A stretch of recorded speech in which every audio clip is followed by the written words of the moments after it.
and everything for this event, you can go to the gamesdonequick.com website, and for the specific link for GDQx, it is /tracker/index/GDQx2018. So you can see what runs, prizes, and bids we have upcoming for this event. And we are now going to have Ocarina of Time 3D with Gymnast86.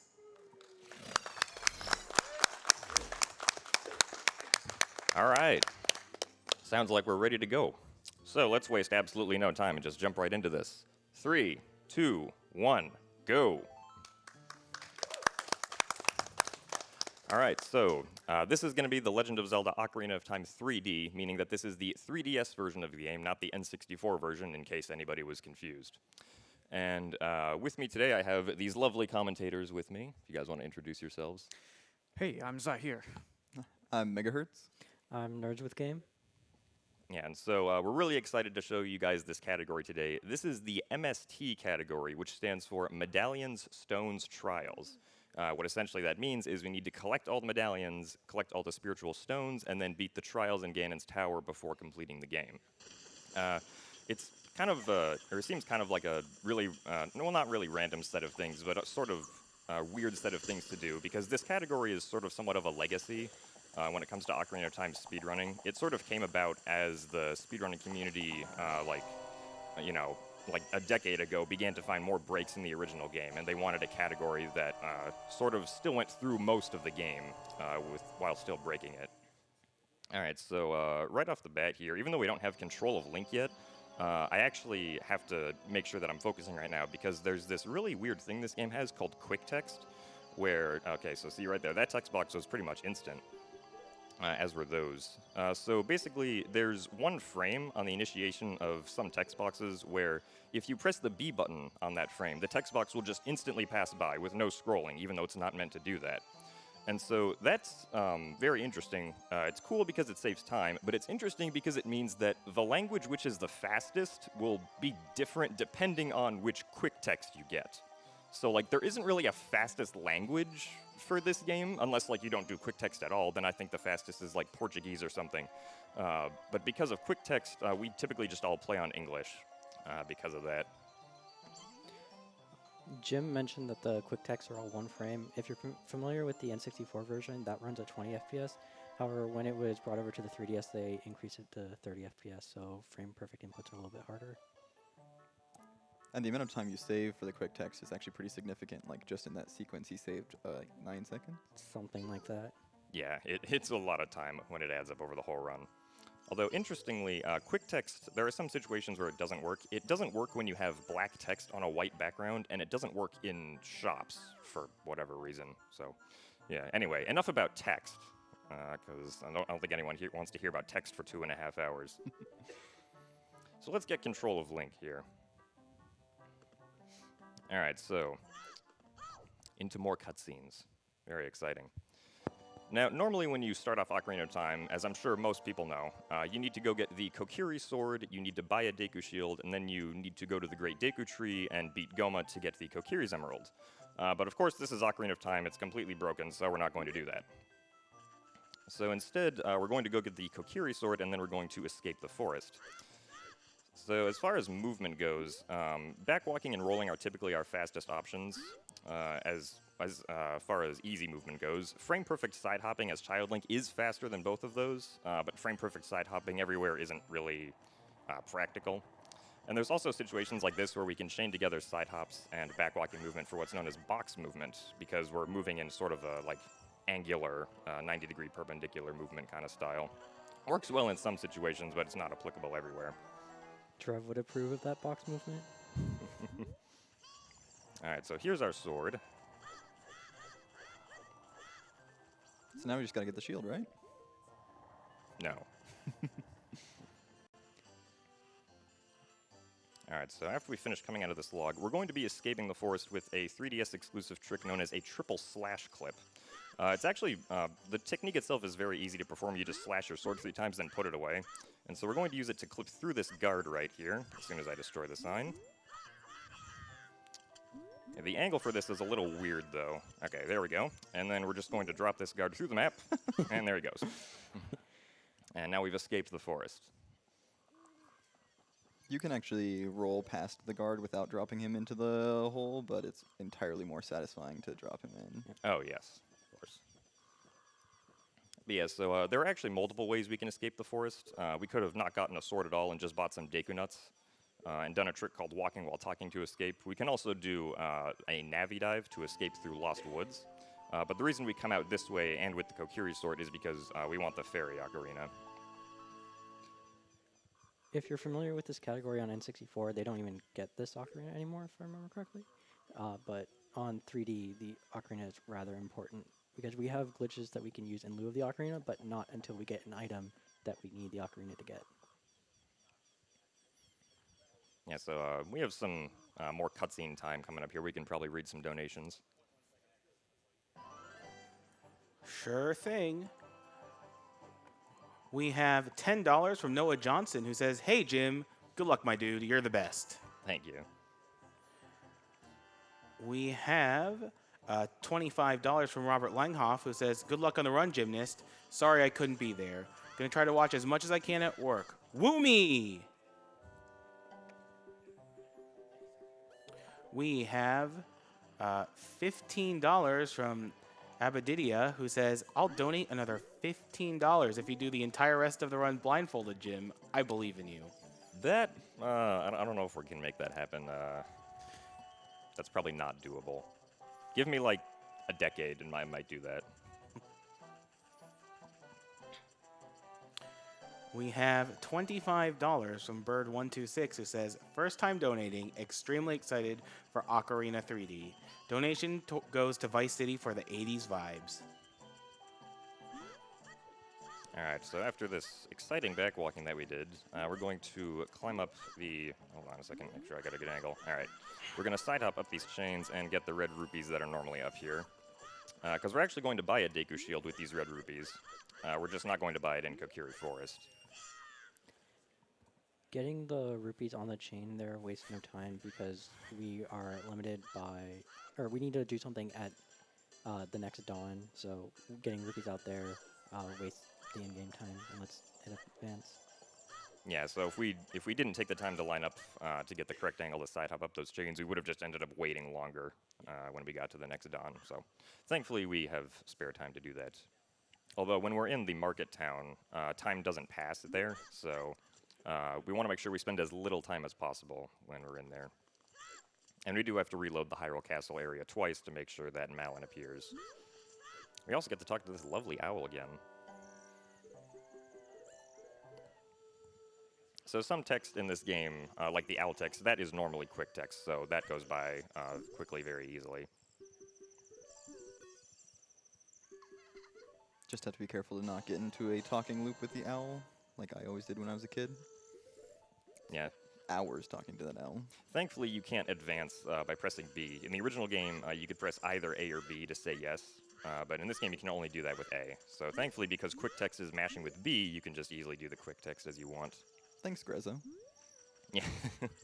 One of the few good changes Grezzo made. Yeah, Grezzo is the company that developed this game for the 3DS that like Nintendo hired them to do it. And some of the changes they made to this game were interesting, to say the least. I'm sure Nerds has a whole list of things he would like to talk about, how Grezzo changed the game for 2 hours. Yeah, no. This is about the run, not Grezzo. Alright, so again, we're just waiting for the next dawn to appear so that our egg hatches. Oh well. No box clip today. Yeah, you can clip into that box. Doesn't save any time, but you can clip into the box, so hey. And now we're waiting. An important thing to note is he equipped the egg to the Y button because that has a physical button as well as the touch button you could use. And when dawn happened and you got the text box that says the egg hatch, he can't use any of the touch buttons, but because he had it on a physical button, he could use it while the text box is up and save the time it takes for that text box. Yeah, so 2 of the buttons are touchscreen, and 2 of them you can use with the X and Y buttons, or the touchscreen optionally. Also, thankfully, we don't need both milk crates. We can just use one and jump across to the sewers. And now it's time for the guards. So these guards are usually not very good at their job unless they're extremely good. There's no middle ground. There's no okay guards. Yeah, the only way to consistently get past guards is to do frame-perfect side hops all the way through. Yeah, you need 2 consecutive frames on the ground to get caught. And frame perfect side hopping, you're on the ground for only 1 frame, so you can just go right through. And if you notice when the camera just transitions, if you're caught but you keep doing side hops into one of those camera transitions, they can't catch you on the other side of the transition, except for one really dumb edge case. Thankfully, those guards were pretty good, I'd say. Yeah, Didn't get caught. nicely done.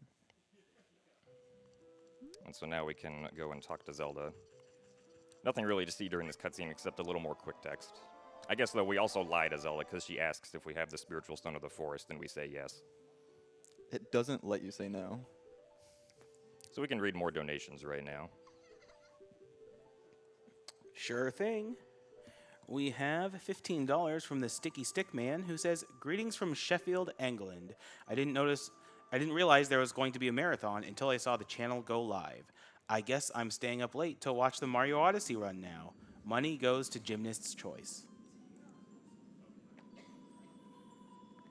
$10 from Valena, who says, "Can't help it. Every time I catch it live, I have to donate a little, no matter how slim the wallet is.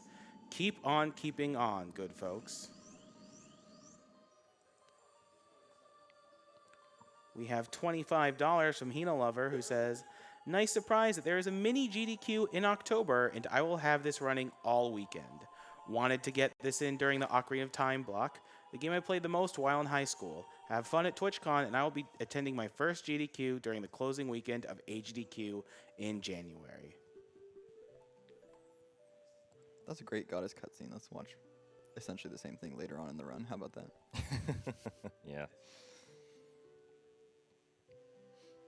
So the reason that we came to Zelda right away is because we do need Zelda's Lullaby for some parts in the run. But the next part of this run is not really the most exciting thing because we're going to kind of go through the game naturally up until we get bombs from Dodongo's Cavern. Well, naturals in quotes a little bit because there is a bunch of cool speed tech we can do. But we are sort of following the game's natural progression until that point, and the main reason for that is because getting the bombs in Dodongo's Cavern is the fastest way that we can get explosives in this game. And when you get explosives is when you can really sort of start breaking the game open pretty wide for sequence breaks and lots of cool glitches. It is possible to delay getting explosives for a while, but eventually you do still need them, and the process of getting them, even if you delay them at first, is still really long.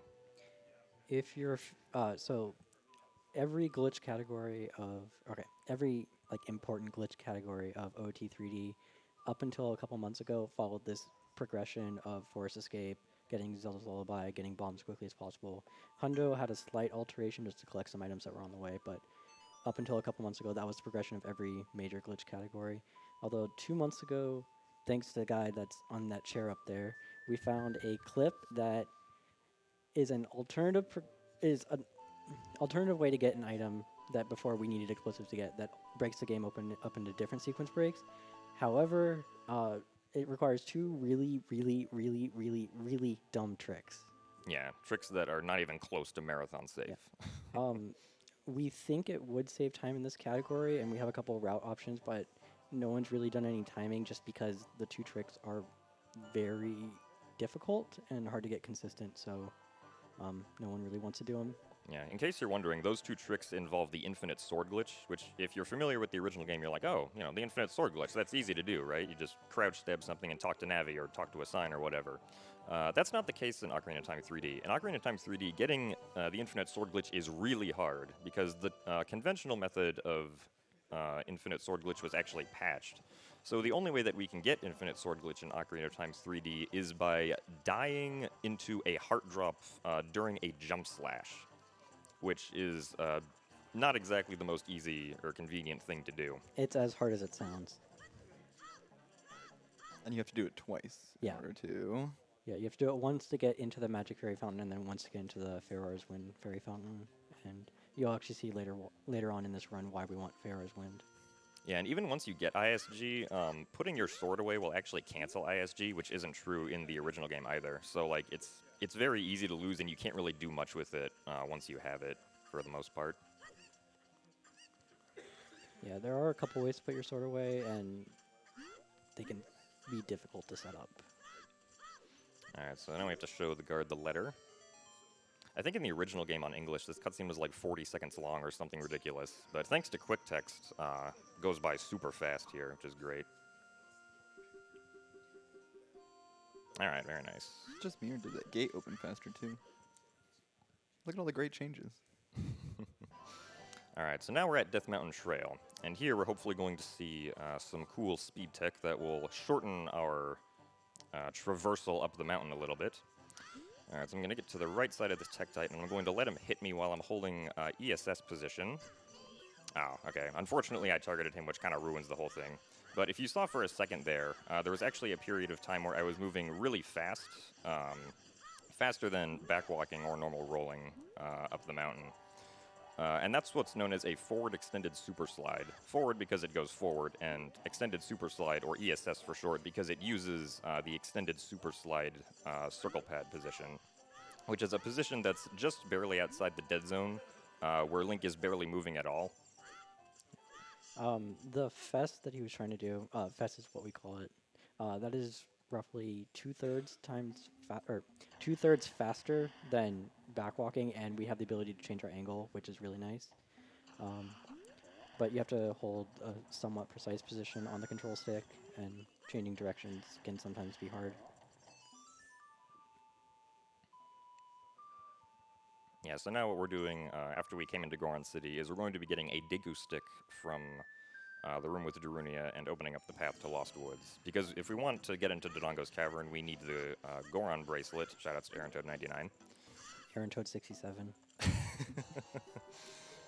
And to get the Goron bracelet, we need to play Saria's song for Darunia. So we will be lighting these torches up the way so that our Deku stick does not burn out.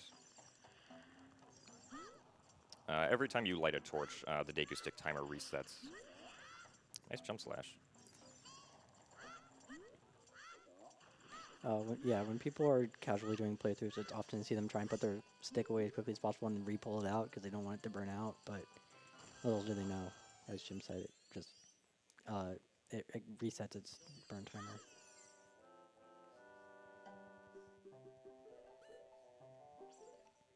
And now that Jim has a stick, he actually could skip this owl text.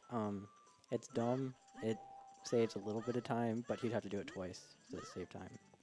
Yeah. Are you going for the third owl text? I could. I'm probably not going to get it because I've only ever gotten it once.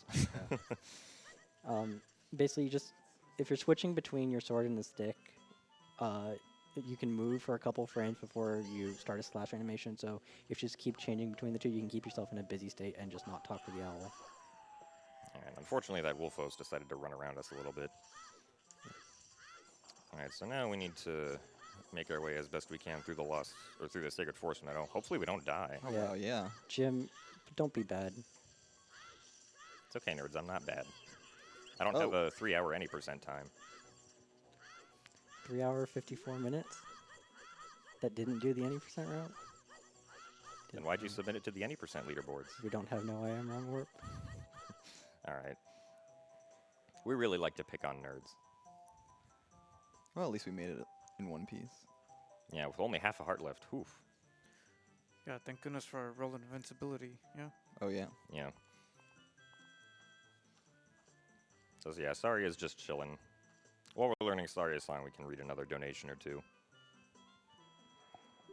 All right, here is a donation of $64 we received from Yggdrasil, who said, "Long-time watcher, excited to be here live for the first time. Good luck on the run, Jim." Thank you. And just one more here from Last Breeze, a $10 donation saying, "Go Jim, I wish you pantsless luck." That's a really old joke from my chat. Glad someone remembers that. Alright, so we got Saria's song.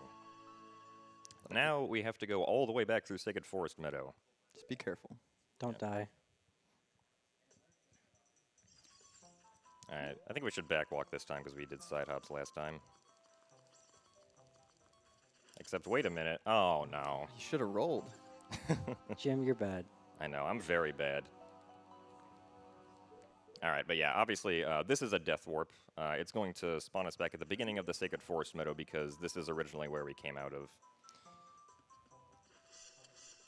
Oh, Yeah. almost. Yeah, so that's the weapon swapping I was talking about a little bit earlier. It's really difficult because, if I remember the timing correctly, going from stick to sword, it's a 4-frame window, but going from sword to stick is a 1-frame window. Yeah. So it's easy if you have a beat, because, yeah, if you can get a beat going, it's really easy, but if you get off that beat, you're probably going to fail it. Yeah, so I've only ever gotten that once. That's actually like the second furthest I've ever gotten through that. So Yeah, no, that's that actually was pretty good. honestly impressive how far you made it.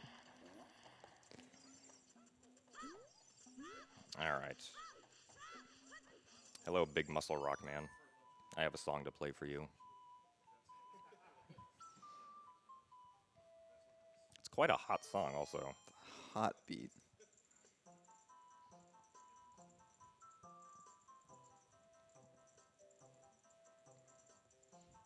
Do do do do do do do do do do do. My depression, it just feels like it's going away. And yeah, this text we can't skip through, so we have to listen to all of his ohs and come-ons.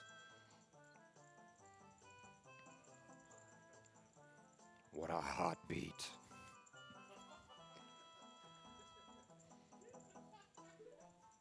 All right, dancing is over. Now we can go through more lovely quick text. Ooh, that was good. Beautiful. Oh, and topped off by that. That is beautiful. That looks like completely... I don't think anyone else is impressed by that, but I'm impressed that I was able to do that. So impressed you just accidentally hit that wall. That too, yeah. All right, but now we finally have the Goron bracelet, so we can go to Dodongo's Cavern and begin doing a few more interesting things instead of dying and talking to people.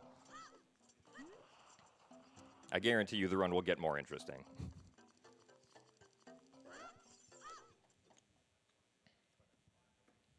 All right, so of course, Dodongo's Cavern is just off here to the west side of Goron City. And we have to pick up the bomb flower so that we can throw it down. During this cutscene, we can backflip over the fence to get down here. It also prevents us from taking damage because we're in the cutscene.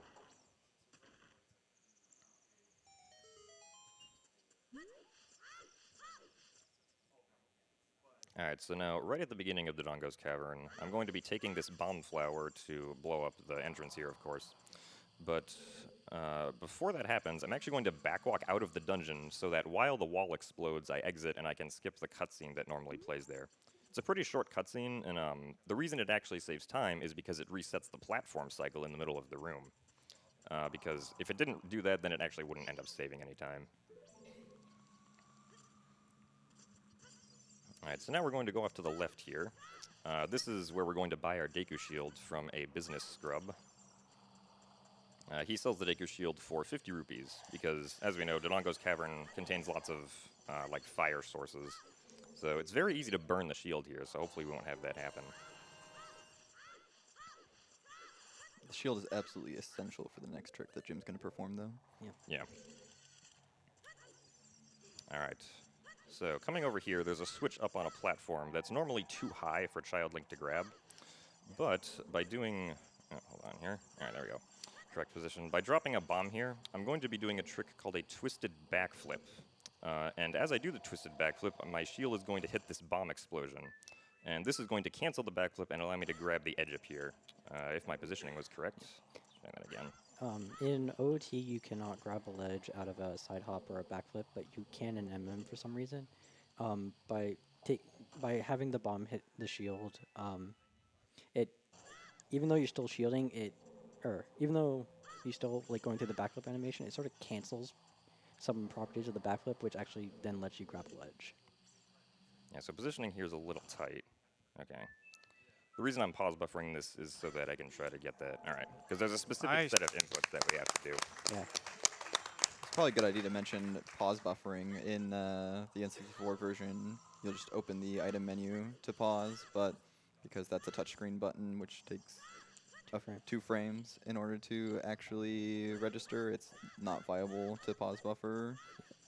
Instead, the 3DS has the home menu, which suspends the current game, which is nice because it allows for buffering in some circumstances that wouldn't be possible in N64. But on the downside, N64 can get frame perfect pause or like advances between pauses. You can do it on 3DS, getting 1 frame of game between home buffers.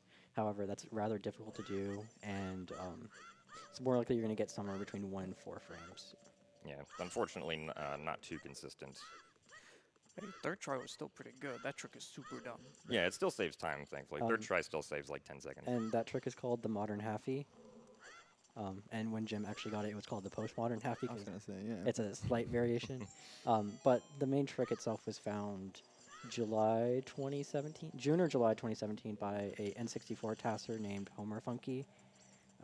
He originally found it in the N64 version where they use the BMOS, but because they do have strength going in there. Anyway, yeah, they use a BMOS, but 3DS we use the bomb flower. We can use the BMOS, but bomb flower is easier.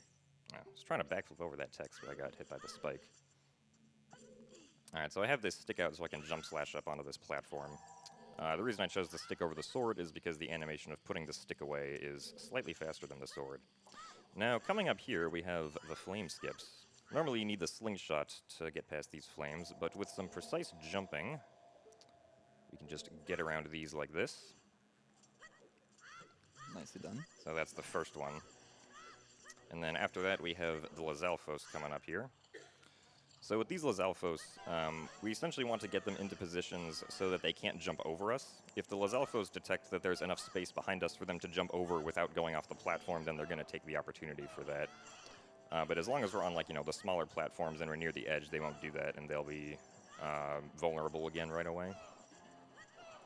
And this does take 2 cycles. If we had the Master Sword as Child, which is possible to do, then we would be able to do this in a single cycle for both. If you're familiar with the N64 version, you might have noticed that when they do a room like this, they'll jump slash with a stick and then just crouch stab. That's because of a glitch called, or not a glitch, a trick called power crouch stab, where on the N64 version, crouch stab does the damage of the last sword attack you did. That was patched in this version, so crouch stabs will always do default damage. So the most damage you can do is a stick is a stick jump slash.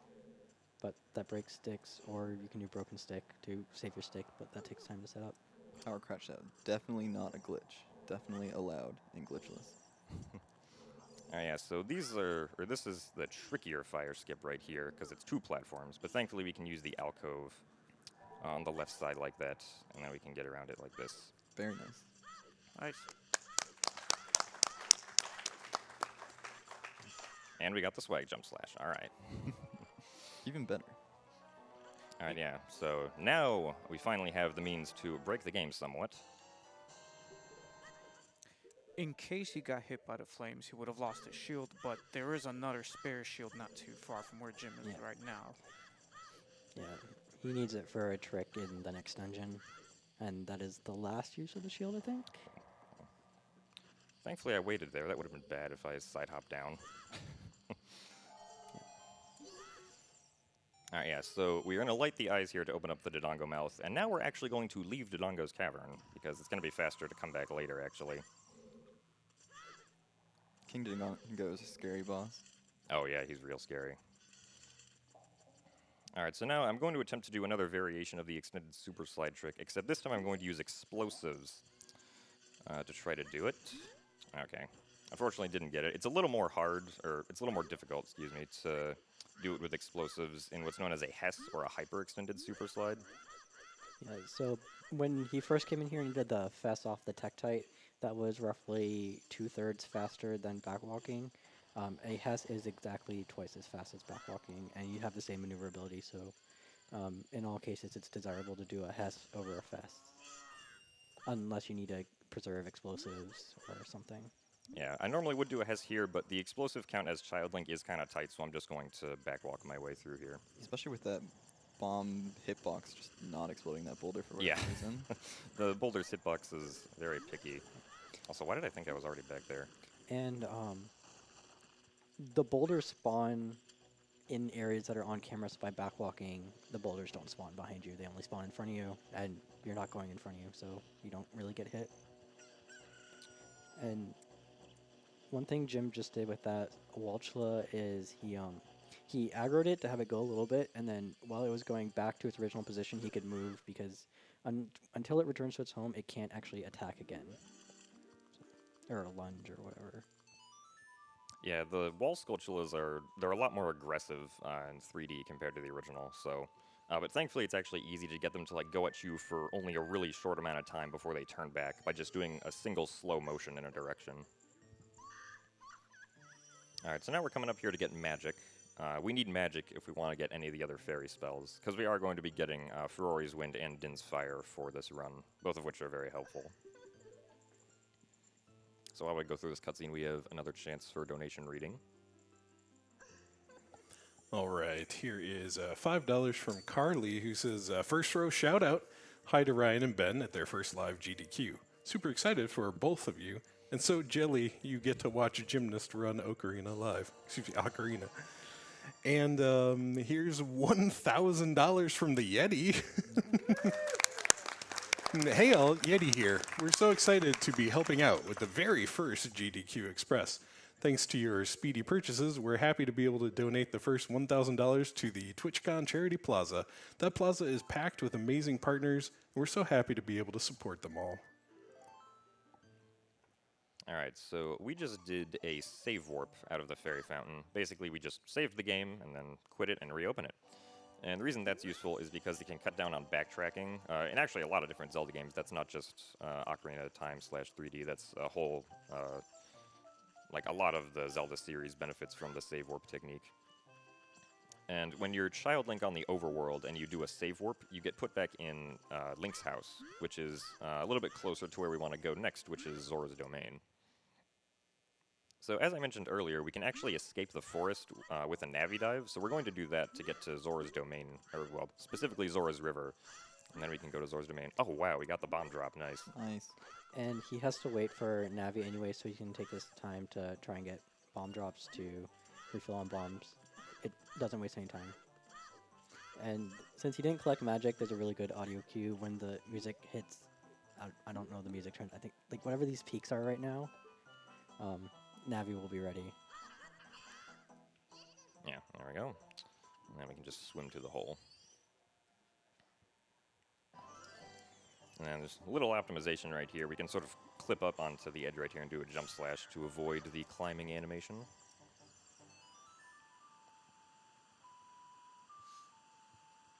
So the reason that we're coming here to Zora's Domain is ultimately so that we can beat Jabu Jabu's belly and get Furore's Wind.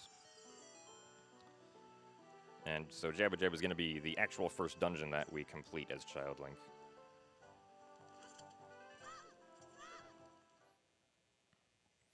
And the only, right? What? Oh yeah, that's right. Huh.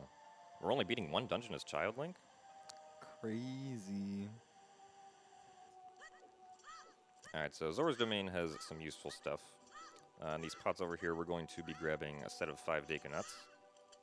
And I'm also going to be grabbing a stick, just for safety. Alright, so the Deku Nuts will help us just generally stun some enemies that we'll be encountering later.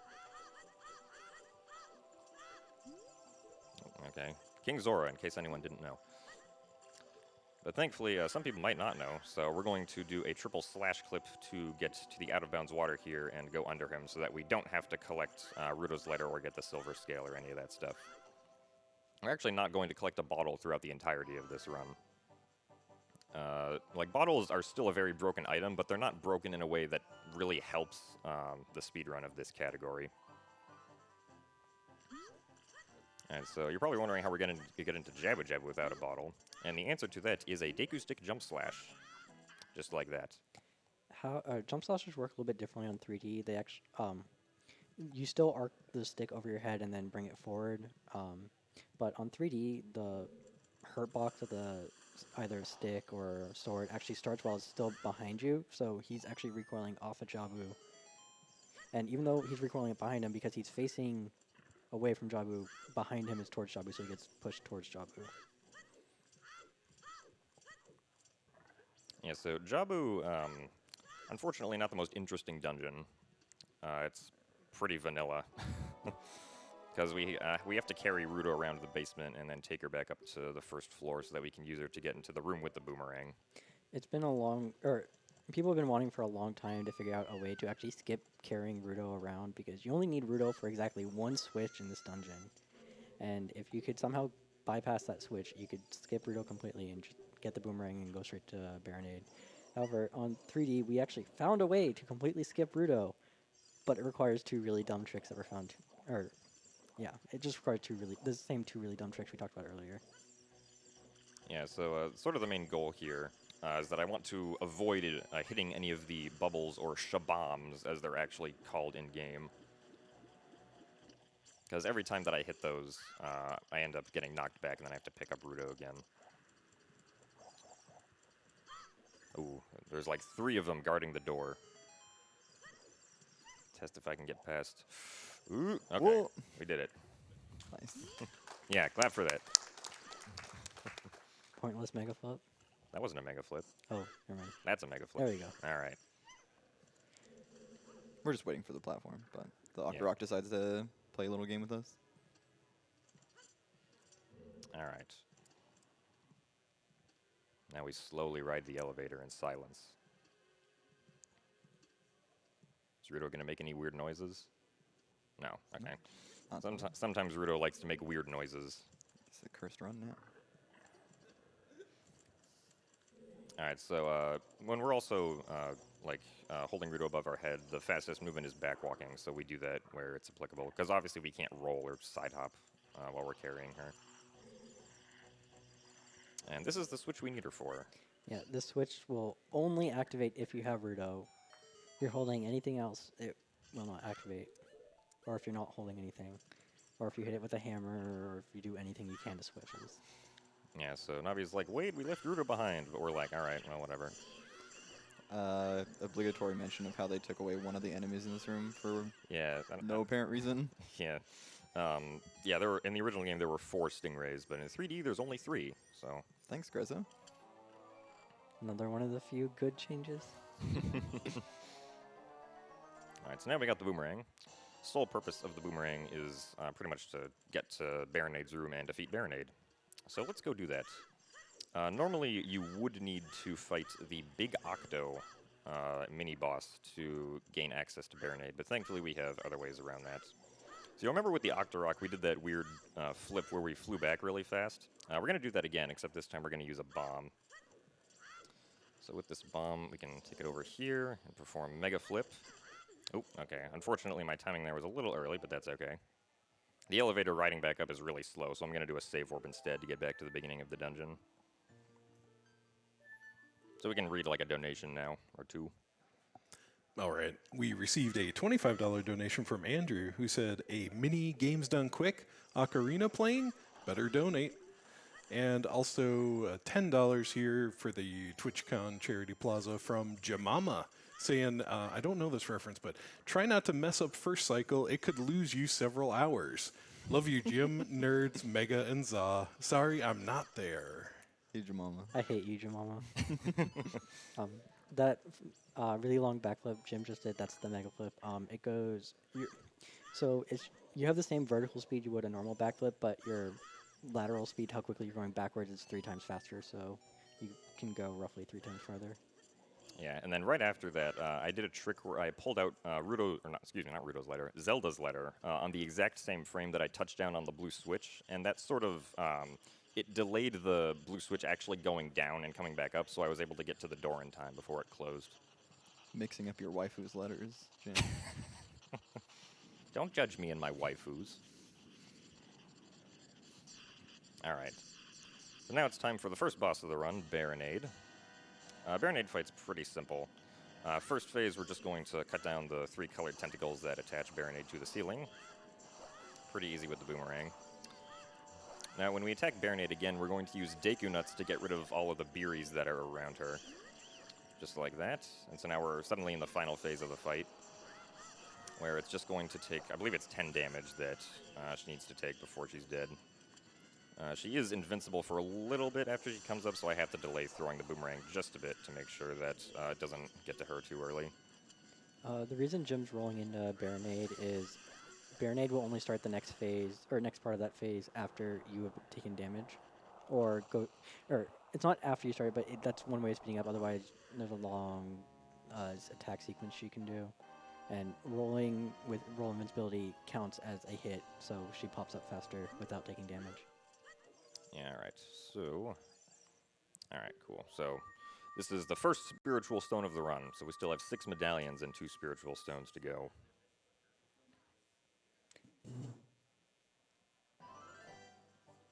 Also, we didn't get the heart container from Baronade because we don't want it. We do want to die a few more times in this run, because death is useful in Ocarina of Time 3D. Are you sure death is useful, or are you just bad? I think it might be a bit of both, unfortunately. Ooh, Oh, we did it. We got the fast Fast Rudo Rudo. cutscene. So if you get quick text during this cutscene, Rudo can start swimming backwards earlier, and it speeds up the cutscene. And we have actually emailed Grezzo to try and ask why that happens, and got no response. Why haven't they responded to us? We Grez- just want to know. Grezzo, if if you're you're- watching this, Please respond to that email. Yeah, so when Rudo like begins the next part of the cutscene quicker, that saves like what 4 or 5 seconds or something. Yeah, it's cool that we saw that. That doesn't happen very often. All right, so now we're conveniently near the entrance to the Ferori's Wind Fairy Fountain, so we're going to go get Ferori's Wind right now. Yeah. So I forgot to mention this earlier, we forgot to. One of the really dumb tricks was getting into the Magic Fairy Fountain. The other is getting into here, and it requires getting on top of the entrance you just went through and then clipping in. It's a really dumb trick. Yeah, the one cool thing about the trick for getting into the Ferori's Wind Fountain without explosives is that we actually like captured the reaction of a general group of OOT 3D speedrunners and glitch hunters live as it happened, which was really cool.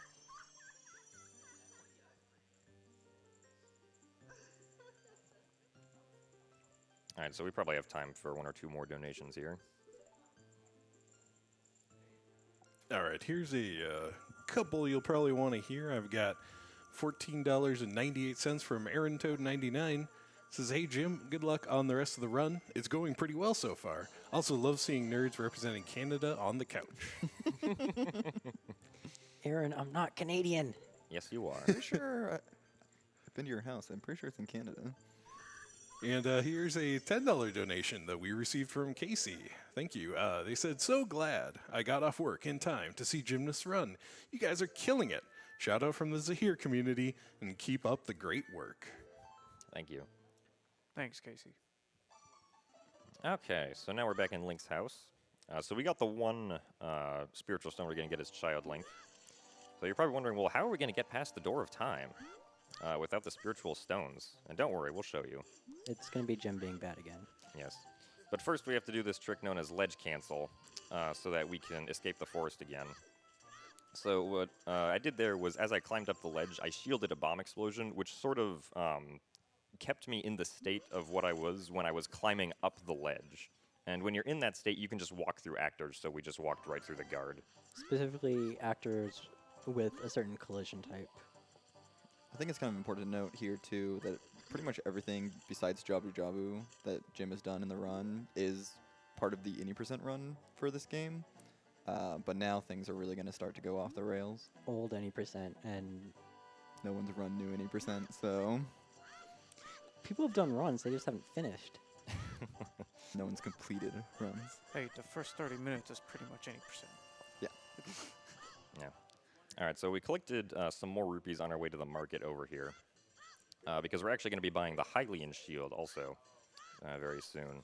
And now we're going to introduce you guys to what really breaks this game, which is the restricted items glitch, which is going to allow me to cast Ferori's Wind here in the market. So normally you can only use Ferori's Wind when you're in dungeons.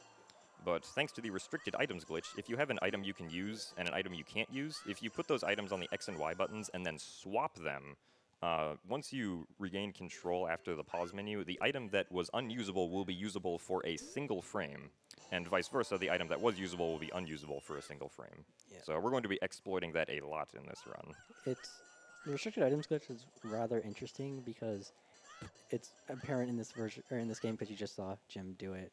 But in the Korean release of this game, which is a sort of 1.1, they patched that, and then there might be some other changes. I haven't really played it that much, but that restricted items glitch is gone. But then in Majora's Mask 3D, it's back in a slightly different form, which is rather interesting because Grezzo patched away a glitch and then reintroduced it.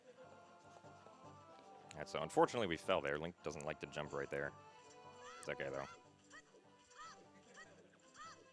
I think I'll still be able to make it before night to the Din's Fire Fairy Fountain.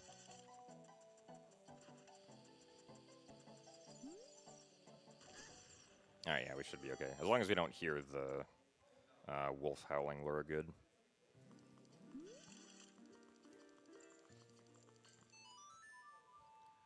Good thing you got that house earlier. Yeah. Yeah, because we can't let it be nighttime right now, time is a little tight, but thanks to the Hess, I was able to still perform that mistake and have it not be that bad. The reason we don't want it to be nighttime is because right after we get Din's Fire, I'm going to use restricted items again to return to the market, just as like a way to save backtracking, and then I'm going to be going back out to Hyrule Field. But if it's nighttime, you know, the bridge that goes over the moat is closed, so you can't go out to Hyrule Field from the market during the night.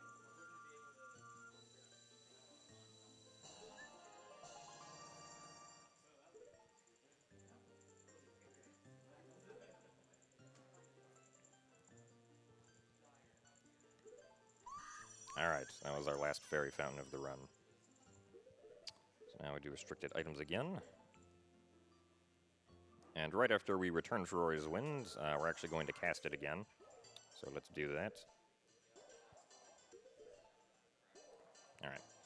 So yeah, every time that I do restricted items, it is a frame-perfect trick. But thankfully, the queue for it is pretty good because it's based off of your own movement. It's not like you have to look for something in the game to do the input off of.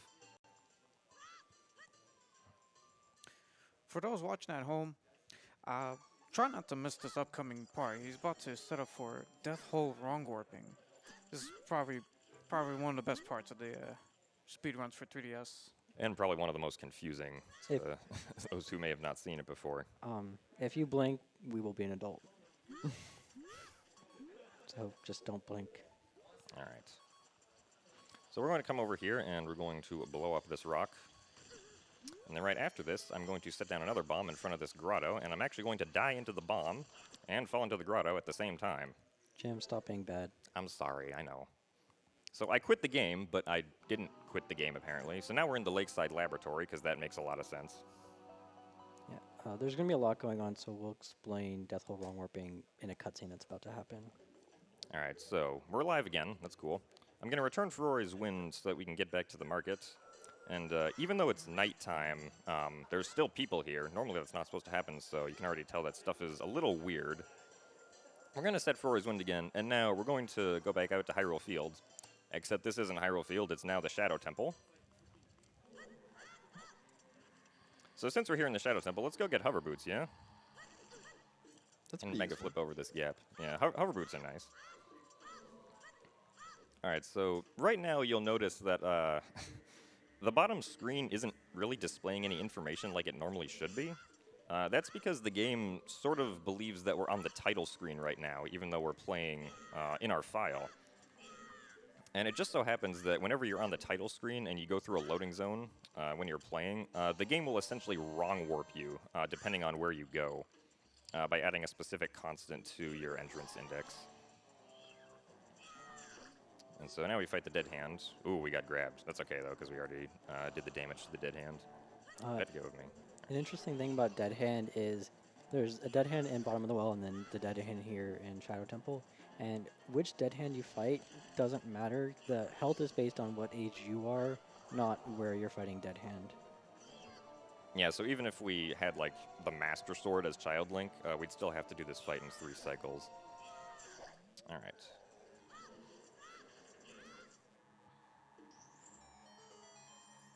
So now the hover boots chest appears.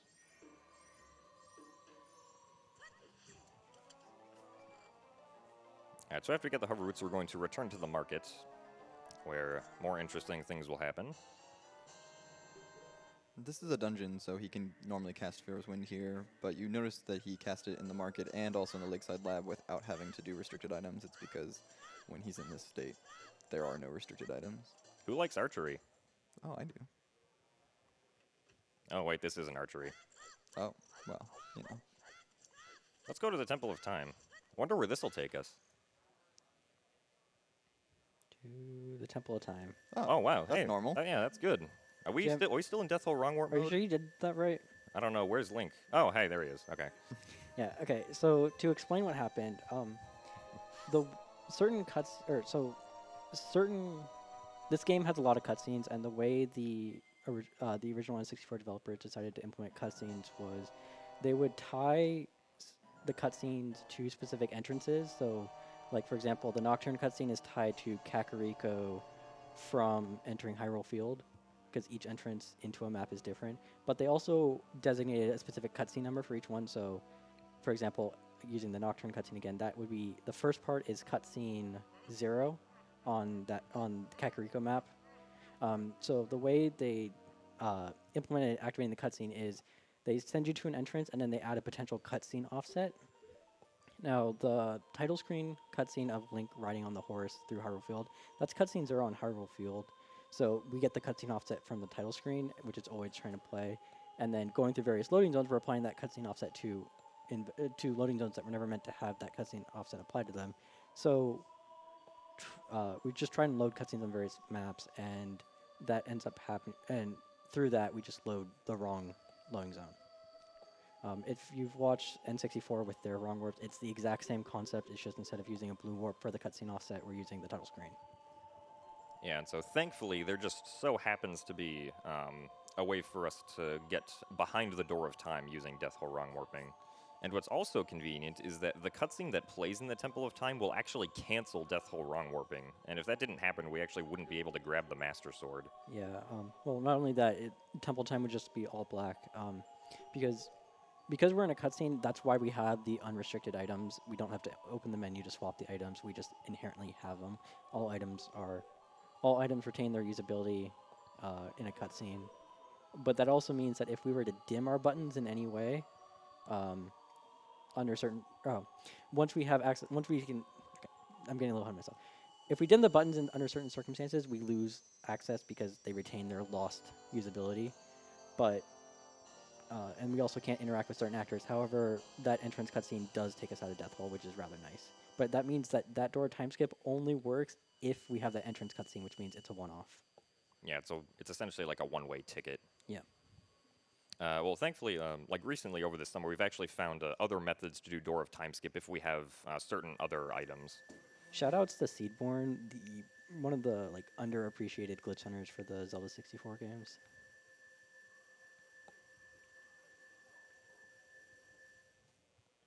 Yeah, so this cutscene's really long. We probably have time for 1 or 2 more donations right now. Wonderful. Here is Herman the Vermin donating $10, saying, "Hi all, longtime viewer, and I just had to donate during such an amazing game. Thanks for all you guys are doing at GDQ, and keep it up. Happy gaming." And one more here from Sarah, who donated $100, simply saying, "I'm a huge fan and subscriber to Gymnast. Good luck." Thank you.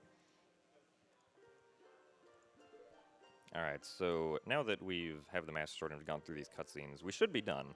But there's actually one more cutscene that we have to watch, which is the cutscene where Link, normally when you're Child Link and you come up to the Master Sword, you see this, where Navi's like, "Oh man, it's the Master Sword." These truly are this truly is the Master Sword. It's the legendary blade. Yeah, the legendary blades. It's that legendary blade. The Master Legs. Master Sword. Yeah, so it's funny that we still get to see that cutscene. So now we're going to do another save warp. Save warping on the overworld as Adult Link will place you in the Temple of Time. Thankfully, it places you in front of the Door of Time, so we can easily get back around to the Door of Time. If he needed to go child, he could have set FW there, but now that he has set, or now that he is on the other side of the door time without FW set there, the only way for him to go child would be to, after beating Forest Temple, would be to do a long, convoluted series of glitches to either obtain the Song of Time and open it, or get around it, and both suck. Well, yeah, suck. So we're not going back, is basically what you're Yeah. saying. Yeah, the rest of this run will be done as Adult Link. Adult Link is generally more powerful than Child Link is, though, so Better works sword, out. taller. Just in general, if you can do an area as either child or adult, it's usually faster to do it as adult. The general rule of thumb. There are some exceptions, of course. Totally normal, non-pointy nose. Thanks, Grezzo. An earring that he didn't have when he went in as a child. Who pierced his ear? All right, so we're back in Kakariko, and we're going to be making our way back to Dodongo's Cavern now, so we can finish it as an adult.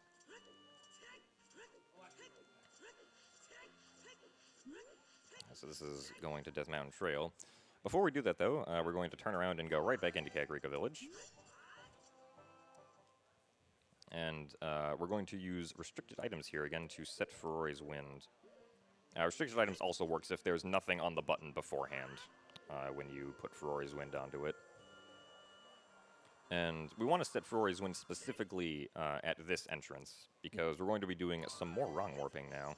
There are other entrances that work. All that ends up mattering is that when we get the cutscene offset, that entrance plus that cutscene offset would lead to Kakariko.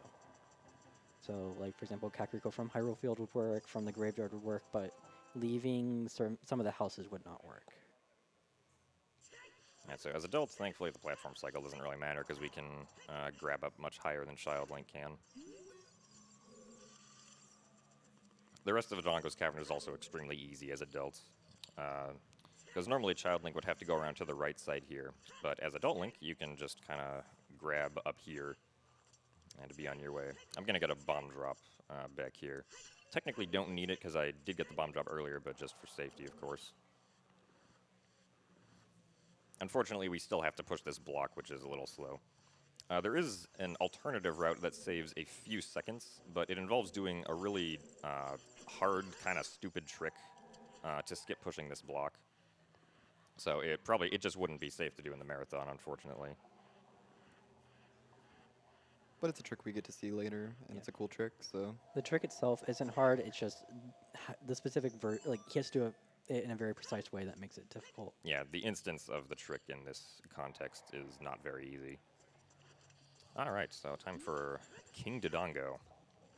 Now that we're an adult, he's a lot less scary.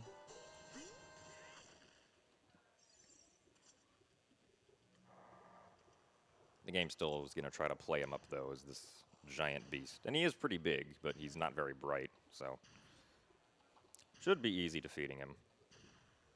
Instead of talking about King Dodongo because he's boring, nerds, do you want to talk about blue warps? I think we're a little early on that. No, you can talk about it. Oh, I should start now. We'll have a huge cutscene. Okay, so I guess I'll start talking about it then. The Dodongo's Blue Warp, the Deku Blue Warp, the Jabu Blue Warp, and the Fire Temple Blue Warp are special in that they don't send you directly to the Chamber of Sages. They play a cutscene that is the wrong warpable type of cutscene. Because some cutscenes, like entrance cutscenes, like the one we used to get past the door of time, doesn't work for a wrong warp.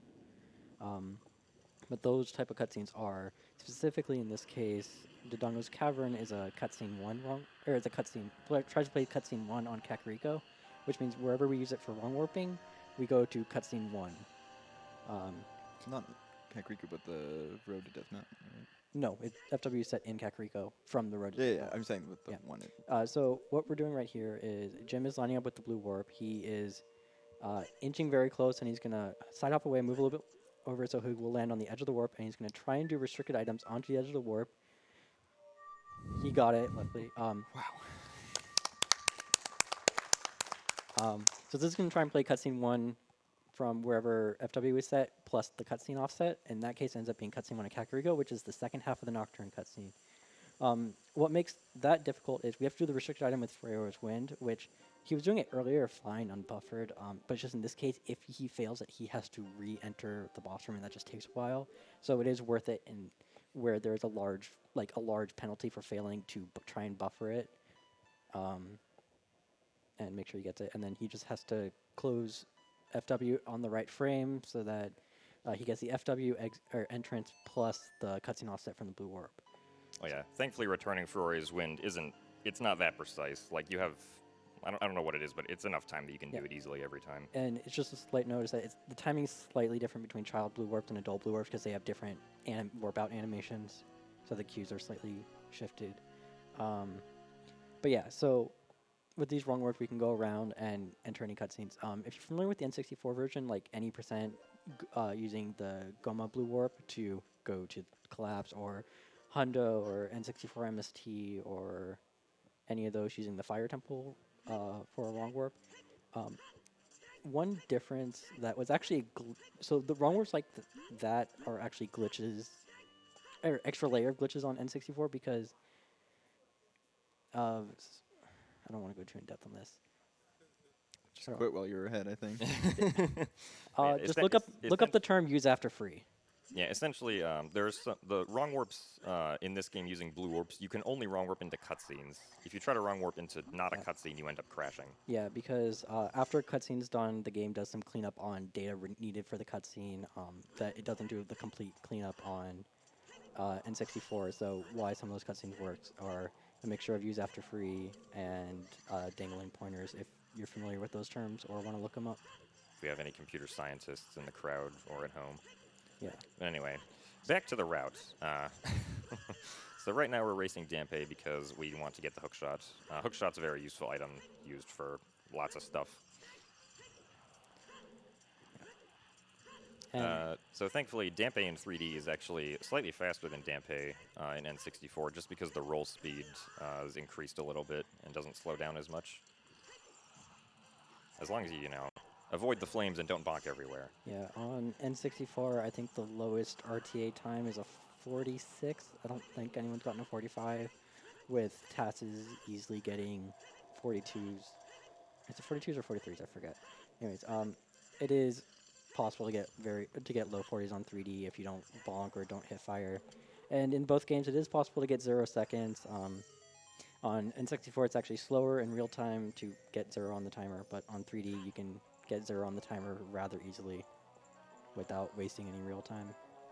Yeah, so the reason that we cast Ferori's Wind at the specific entrance that we did is because now we can actually use it to go back there, because the wrong warp didn't actually use up the Ferori's Wind spot, so it's still there. And because we want to go to Fire Temple next, this is a nice shortcut to get back through Kakariko Village. Yeah, it's not the actual using the Pharaoh's Wind that removes the warp point, it's it disappearing when you warp in, but because we use FW in the wrong warp, we went into the cutscene and not the Pharaoh's warp in animation. Yeah, and so right there at the beginning of this area, I took damage from a Tektite because I want to be at a certain amount of health, because I'm going to be doing another trick that involves death in just a moment here. As soon as we get up Death Mountain Trail. We could do a Hess here, but it's kind of inconvenient with the boulders rolling everywhere. It's very easy to get hit, and it doesn't save very much time, so yeah.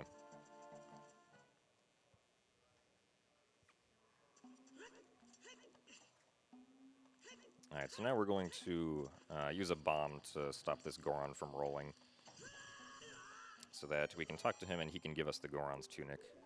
This is another one of those cutscenes that takes a super long time on the original game, but because of quick text, it's very fast here. Alright, excellent. Very well done. Alright, so I still need to take a little more damage. I'm going to take half a heart here by climbing up onto this railing and then doing a side hop down before going into Darunia's room. And then after that, I'm going to use a bomb to damage myself while I'm pulling this statue so that the pulling animation gets canceled, but the statue still moves, so it can save a few seconds like that. I also equipped the Goron tunic so that I don't immediately die once I get in here to Death Mountain Crater. In case you don't know, the timer, if you're not wearing the Goron tunic in here, is based off of your current health, so a quarter of a heart is a very short amount of time. Yeah. Anyway, so now we're going to be using Death to skip the Bolero of Fire cutscene. It's very simple, just shield an explosion at a certain distance into the cutscene trigger, and we've skipped the cutscene. If you're from this trick also works on N64, but on N64 you get the Bolero cutscene camera when you die. For whatever reason, you don't get that on N6 or on 3DS. So rearrange our items. Obviously, a very nice change from the original game is that the hover boots and iron boots are now items that you can equip to buttons, so you don't have to go into the pause menu each and every time you want to equip or unequip iron boots or hover boots. So. And there's also this lovely little hop animation Link does whenever he puts them on, which we love that animation, but we also don't want to see it very often. Yeah, so while I'm rolling here through Fire Temple, right before I do a roll, I can actually equip the hover boots without losing any time. So like right here, for instance, after this cutscene though, I can press the hover boots button and then immediately do a roll to skip the little hopping animation. N64 has a way of skipping this cutscene. That method would probably work on 3D, but the amount of time it takes to set up, it's probably faster just to quick text through it. We've made a lot of jokes about changes they've made and which one's the best, but unironically, the boots change to an item is the best change the guys have made to this game. Yeah. In many ways. So if anyone's familiar, so for those who are familiar with Fire Temple, we will be going through most of it up until we get the Megaton Hammer, which means that we'll have to free a good amount of Gorons. We won't be freeing all of them though.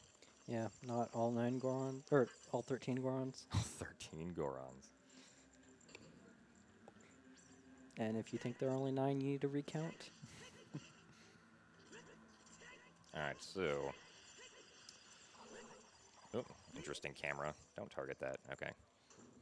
Navi was really excited about that Song of Time block. Alright, so after I get this key, I'm going to attempt to do a trick known as Din's Fire Actor Glitch, which does some really weird stuff. Unfortunately, because of my health, I can only really try it once, so if I don't get it, it's not that big a deal. We'll just go and get the other key. But if I do get this, it'll skip us having to go get the other key. And this will be used one other time in the run. Hopefully. Ah, okay. But yeah, so right there, there was a specific frame that I wanted to open the door relative to the bomb explosion. Unfortunately, I didn't get it, so we have to go get the other key. Yeah. It does some wacky stuff, so we'll explain it when he does it again, or when he goes for it again. Yeah, you might have noticed that I also tried to home buffer it. That was to see where I was compared to the bomb explosion. Unfortunately, the camera angle that I had didn't allow me to see that. If I did see it, I probably would have tried to buffer a little more, but it was unfortunate. Anyway, now we have the other key, so that's what we would have skipped if we got the Din's Fire Actor trick right here.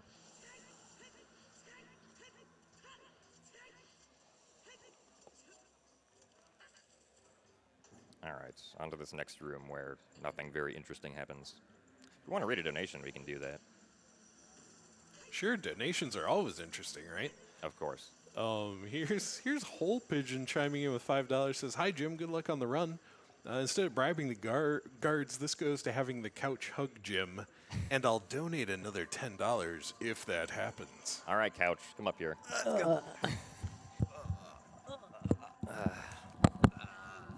All right, I need to press A. I figured that might be an okay time for that. We have seen multiple comments wanting hugs, so thought I'd make it happen. All right, so this room, we do have some interesting stuff happening. I'm going to push this block once, and then I'm going to do a trick jump right here so that I can actually jump off of this ledge, but then come back on so that I can grab onto the top of the block and skip having to push it. And then right here, we're going to introduce you guys to a trick called a ledge clip, where I'm going to attempt to grab the ledge and then also target the wall at the same time, just like that. So now I sort of went down into the wall, and I'm out of bounds, so this bomb explosion hit me into the hallway right here. There was a way of doing that skip before ledge clipping was found, 2015 or 2014, I forget exactly when it was found. Let's just say that that old method sucked. And Yeah. It involved timing 3 different things that all have very short timers. Yeah, shoutouts to Skater for figuring out ledge clipping. saved us a lot of heartache with the Boulder Maze skip, which is what that trick is formerly known as. Also, anti-shoutouts to Fox for finding the old method, but then shoutouts for Fox for finding a lot of other really cool stuff in this game. Yeah, shout out to Fox.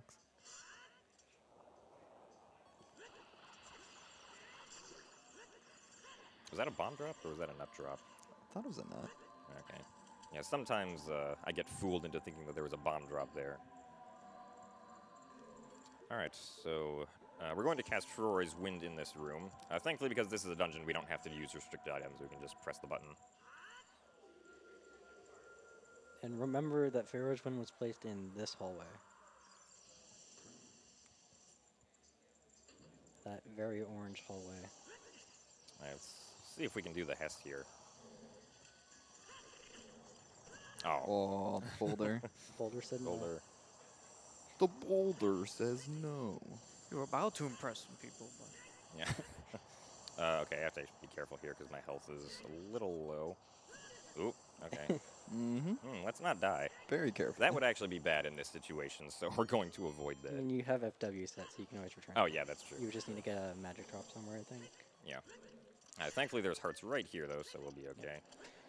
So he just threw a bomb in there for no reason except for a fake door that he wants to get past to the real door. You can actually try and open that fake door on one of the frames that it's exploding, and it looks really weird because Link is trying to just open air. Yeah, I accidentally did that in one of my recent runs, actually, and I was really confused because I didn't know about it. Yeah. Didn't I see a clip of Zahir doing that too? Or am I imagining that? Didn't you do that a couple weeks ago?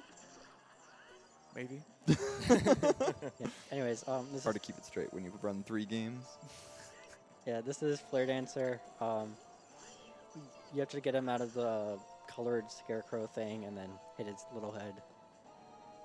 Hookshot's the easiest way. Megaton Hammer would also work if we had it. I think you can also throw a bomb at him. Alright, so we're almost to the Megaton Hammer. Just got this one more room. I dropped the bomb there so that while the crystal cutscene is happening, Link can climb up the rest of the wall.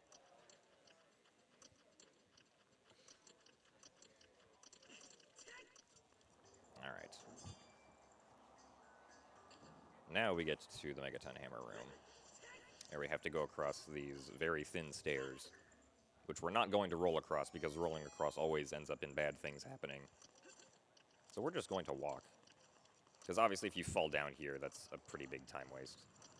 I mean, you could try and Hetza crossing. You want to do that? I didn't think so. I didn't say I would do it. Oh, okay, good. My damage invincibility canceled that. Okay, so now we're going to do another ledge clip here. This is going to be for the Fire Temple boss key skip. Alright, so we clipped into the wall. We're going to hold L and down, and we'll go over the loading zone for the boss room and be able to spawn into the Volvagia fight. Yeah, these vertical dungeons, if you can get out of bounds, it can be kind of easy to get into the boss room loading zone.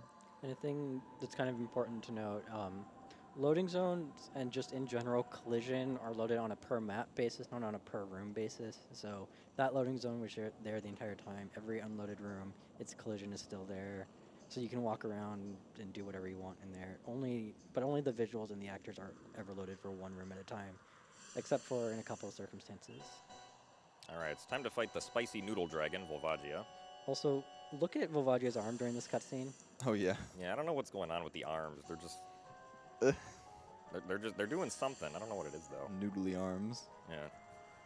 Anyway, so Stratful Volvagia is interesting. We're actually going to use bombs to kill Volvagia a little bit, because there's actually 2 Volvagias that are present in this fight. There's the one that flies around the room, and then there's the one that, plays whack-a-mole with you on the occasions that he comes up. One with functional arms and one with wacky wavy inflatable arms. Yeah, it's so the bombs are hitting the flying Volvagia, and it's just whatever last hole the flying Volvagia entered. It's not that precise in 3D, but on N64 you have to place the bombs in somewhat precise positions on the hole. Yeah. Yep. And again, during this cutscene, look at Volvagia's arms. Also, interesting fact, Volvagia's flight path that she takes like around the room is actually programmed as like a set of R-wings from Star Fox 64, if you guys are familiar with that. That's actually how the programming for Volvagia works when she flies around. It's just like this giant string of R-wings. Anyway. Yeah, so if you're familiar with the N64 version, you can wrong warp with this. It's just the cutscene of this Kakariko cutscene of Death Mountain exploding. It's just not useful for any cuts or any wrong warps in this run. And you might think just do a wrong warp to skip the cutscene. There's no good option. It's just watch it. Yeah, there's no real like. With the way the route works out, being able to like do a wrong warp and skip this cutscene just doesn't really end up saving any time anywhere. Yeah, instead Rauru gives us the pizza medallion. Roru. Not Wait. Darunia. In Darunia? Oh yeah, Darunia, right. When was the last time you played this game? Have you beaten this game? Again, this is the man who took 2 hours to get through first cycle. I mean, I wouldn't be surprised. Taking that out of context.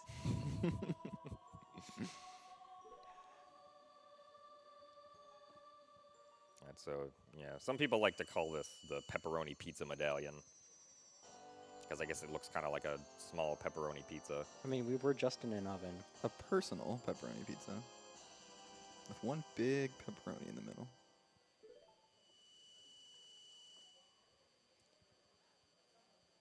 Alright, cutscene's almost over. So our health is pretty low right now. That's actually intentional. It's a little lower than I wanted, but this still works out fine.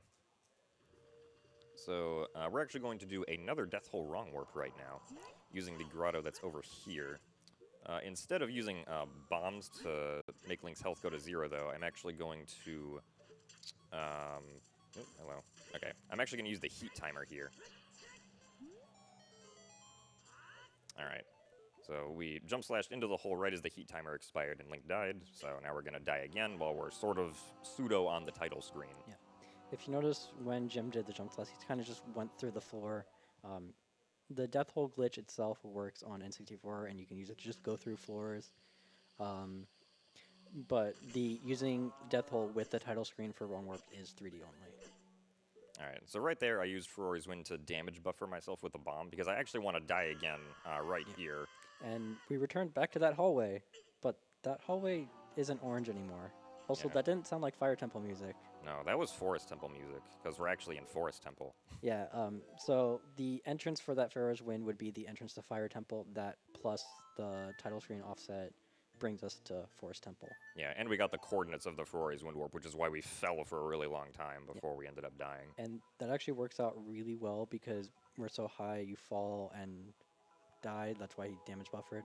And saving from the death, he can save and quit, and that puts us on the actual title screen, but saved in Forest Temple. So just return the file. Yeah, because we end up saving and quitting because we want to get out of Death Hole Wrong Warp mode. If we stayed in Death Hole Wrong Warp mode for Forest Temple, when we eventually would go to try to fight Phantom Ganon, we would actually end up in the Water Temple, which is not where we want to be yet, so that obviously wouldn't be good. This cutscene is skippable. You need a bottle for it. We don't have a bottle, so we watch it. And it only saves a handful of seconds to skip it. It's more useful in Hundo because you can use the elevator to ride down, but we're ignoring the elevator. Alright, so I'm sure a lot of you know that there's a key that you normally have to get in the first room of Forest Temple, which obviously we didn't get. That's because we're going to skip that key specifically. So now we have our first Stalfos. Hopefully they're nice. Oh, you were very nice. Thank you. I mean, aggressive, but it's good for you. And Yeah. if you notice those flames when the Stalfos die and like how the little bones just fly off, those particle effects are one of the few things that lag this game. And yeah. Alright, so now we're going to get this small key. We need to get this small key because if we don't fight those Stalfos, then we actually wouldn't be able to get the bow. Because the room that you get the bow is that room, but it's on the second level.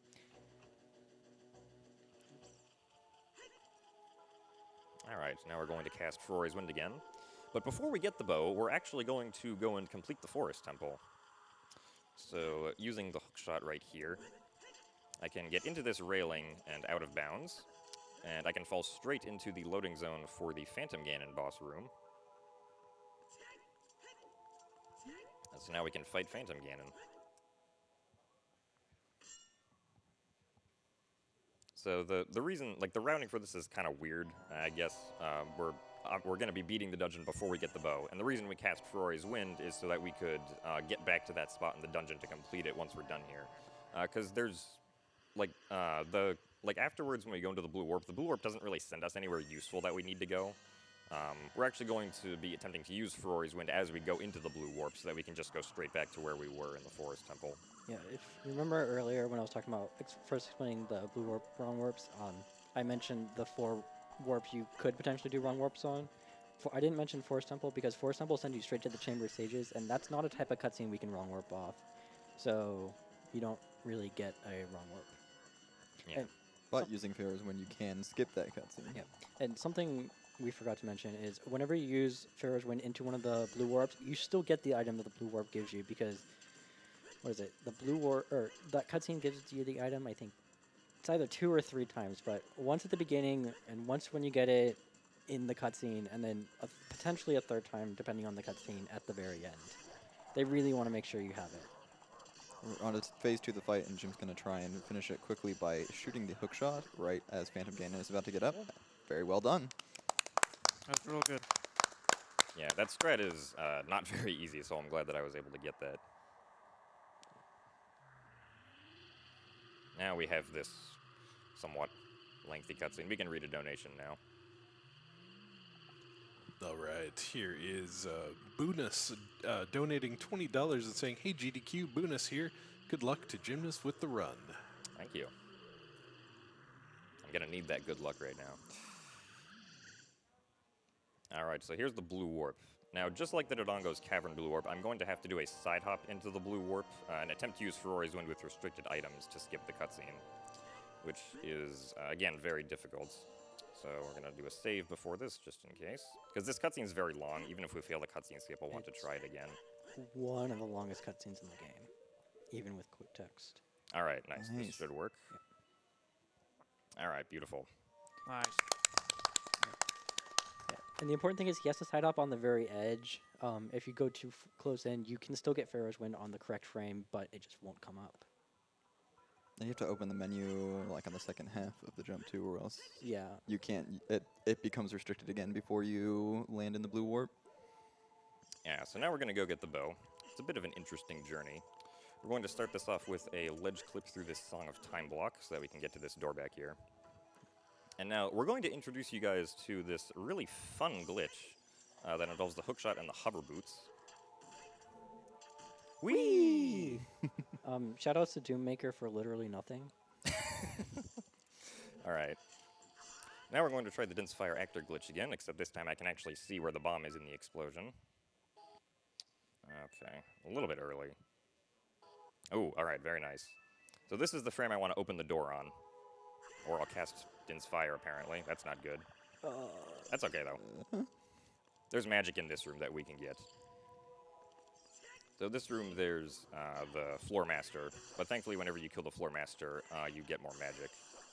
Since you're here, do you want to just get the key as a backup? Yeah, I can just get the key. I mean, In yeah. case you try too many times, because this is a really cool trick and saves too much time. Yeah, this trick, this use of the Dense Fire Actor glitch doesn't just save a key, it also skips the whole block puzzle, which saves 50-something seconds. Yeah, alright, so let's try this again. That looked like it should have worked. Yeah, I think the issue last time was that I just used Dense Fire too early. Unfortunately, that's a frame late.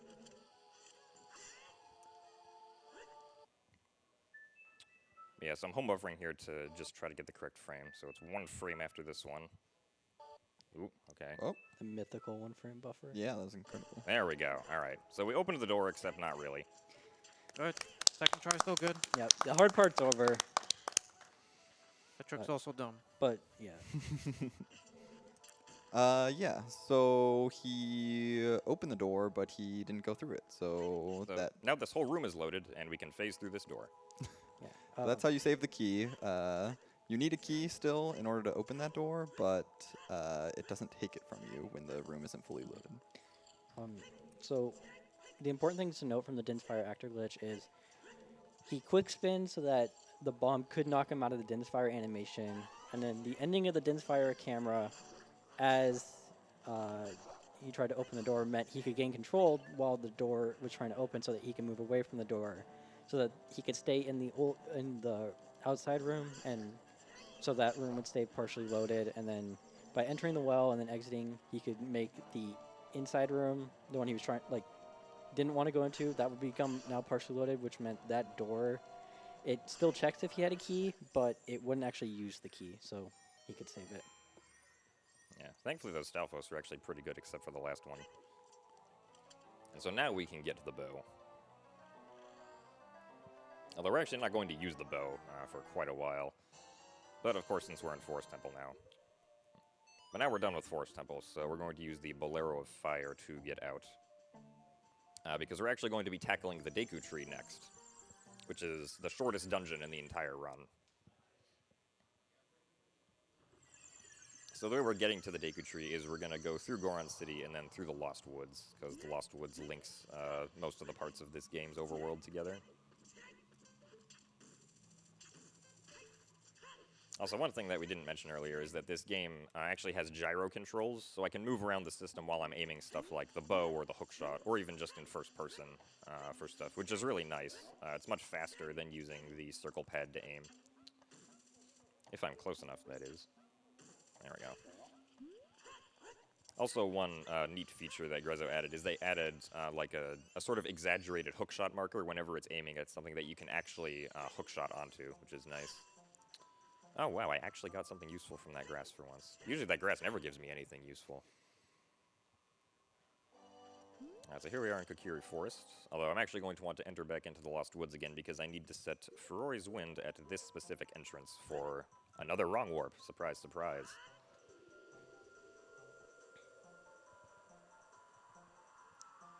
Alright, but normally the Deku Tree is closed as Adult Link and you can't get in. But that's only if the map is actually fully loaded. So we're going to get to the Deku Tree while the map isn't fully loaded and where the mouth actually isn't there, because the mouth is considered to be an actor. See if I can get some stuff here. Okay, that's good enough. So thankfully I was able to get full magic from that grass. Right here I'm going to be doing a trick called a hover boost. I don't know if I can line up correctly. There we go. Alright, so I'm going to buffer to 1 of 2 frames of the bomb explosion here. Alright, so this is the second frame. This works. And right as that happens, I'm going to put on the hover boots so I can go really far with the hover boots on top of that house, and then I can get out of bounds here. And this skips past the loading trigger for the Deku Tree. So, Deku Tree looks pretty cool right now.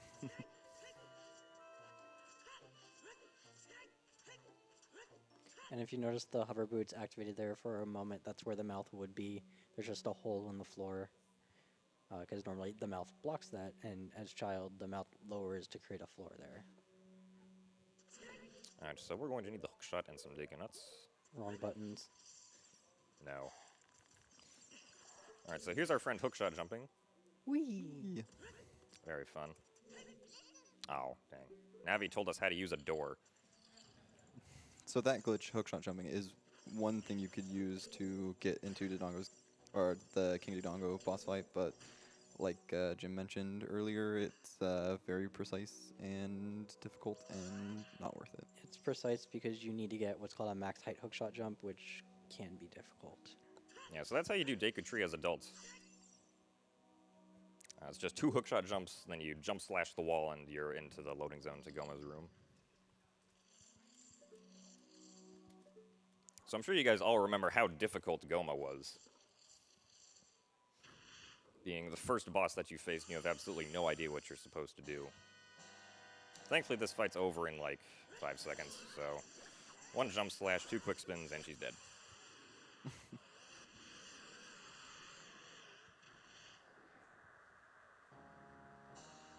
And now we have another blue warp. For the blue warp, though, we're going to get this heart container. And, of course, do a save just for safety. Alright, so just like before, we're going to side hop into the blue warp.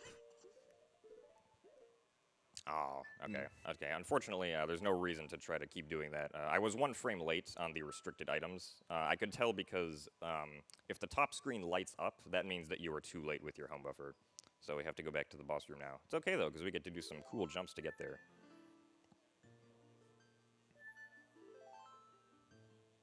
So we can read a donation or two more now while we do this again. All right, here is Aaron Toad 99 chiming in again, this time with Draconif, giving you $19.67, saying, "Hey Jim, what do you think you're doing?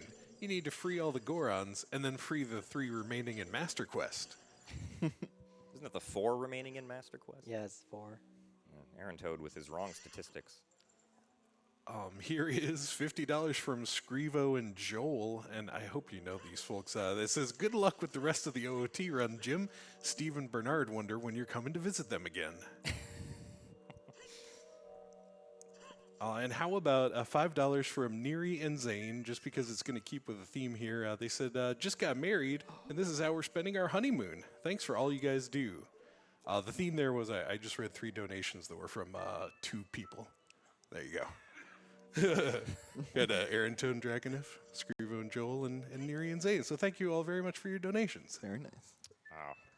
I don't know, maybe this still isn't close enough. I don't know, okay. Yeah, unfortunately, during those 2 attempts, there were, I wasn't quite close enough to the blue warp, so, we just didn't activate it. Unfortunately, the time that I didn't make it, we were close enough to the blue warp. It's funny how it works out like that. We can keep on just rolling off donations now. All right, here's one from Mark. They donated $25 to the TwitchCon Charity Plaza and said, "Zelda is one of my favorite games of all time. Wonderful time watching in front of a wonderful community. It's nice to know all the funds donated actually go to a great place in this stream." Thanks, Mark. And the fun thing about their donation, that was all in caps. I decided to save your ears, though. I didn't didn't scream it at everyone. Yeah, thank you, Mark. And also Blake with a $25 donation. Blake said, "First time I'm getting to watch live, so I had to make a donation. Thanks for all you guys do." And thank you, Blake. Yeah, it's incredible. We do these events time and again, and there's always someone who hasn't seen one live yet, right? You get introduced through VODs or something like that. So always good to have the new audience. And then here's Zadok with a $15 donation. Says, "What's this? Extra GDQ? Take my money."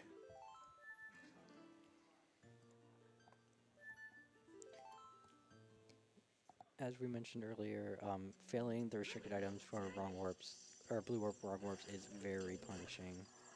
So it's worth it to home buffer. Yeah, so all these times I've been late with the restricted items, unfortunately. So I guess I'll just have to be earlier.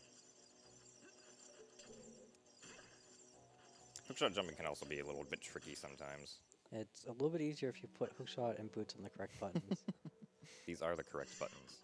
They're not. Yes, they are. They're not. They are. They're not. They are. They are. What's wrong with you, dude?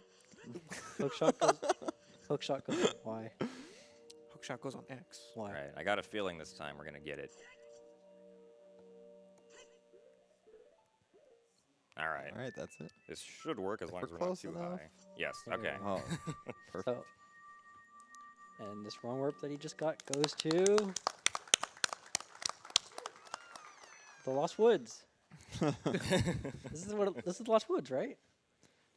Yeah, you really haven't played this game recently, have you? Well, on the bright side, this is the last time where he would have to continuously attempt it over and over Yeah. if he doesn't get it. Yeah. This is the last blue warp, wrong warp in the game because we've entered every other wrong warpable blue warp. He just has to use Fair's Wind for the cutscene skip at the end of, or for the blue warp cutscene skip at the end of this dungeon, which if you fail, it's not as bad as failing a wrong warp. Yeah, the cutscene skips at the end of Spirit and Shadow Temple thankfully aren't that long. The reason that we would have retried Forest Temple if we didn't get it the first time is because the Forest Temple cutscene is really long. Yeah, it's. When was the last time I saw that cutscene? Have you ever seen one of those? Years ago.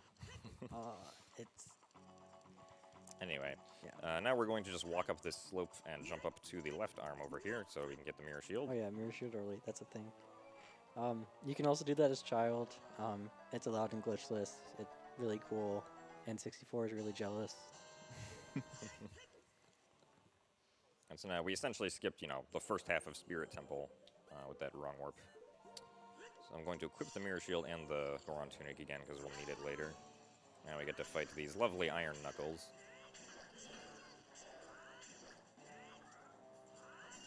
Just lots of jump slashing. Equip our hookshot again for some more hookshot jumping that we'll be doing shortly. Alright, so coming up, there's a small puzzle that I need to solve to get a small key. I'm going to irritate these Armos because I want to hope that they end up dropping bombs, because my bomb count needs to be higher for the rest of the run. I'll wait for them to explode. Okay, camera angle didn't let us see if there were any bomb drops. Hopefully we got some, though. Ideally, I would like to have full bombs coming out of here. Okay, we got 2, so hopefully we can get one more bomb drop from these guys.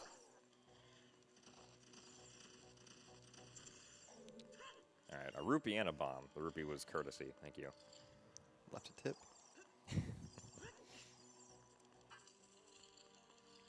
Okay, so this room, we have more hookshotable stuff, and it's a vertical room, so why don't we do a hookshot jump? Whee! That's the boss key. We don't need it.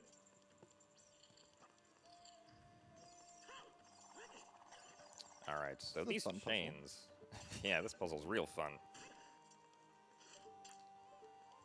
So this is going to be the Spirit Temple boss key skip. If I can do hookshot jumping. There we go. And we have a little bit of air maneuverability Ooh. in the. Okay, well, that's fine. Yeah. Unfortunately, I ended up hitting the wall, but I can just cast Fury's Wind and then return to it to bring me back up to the top of the room, so that's okay. My hookshot jump wasn't quite high enough.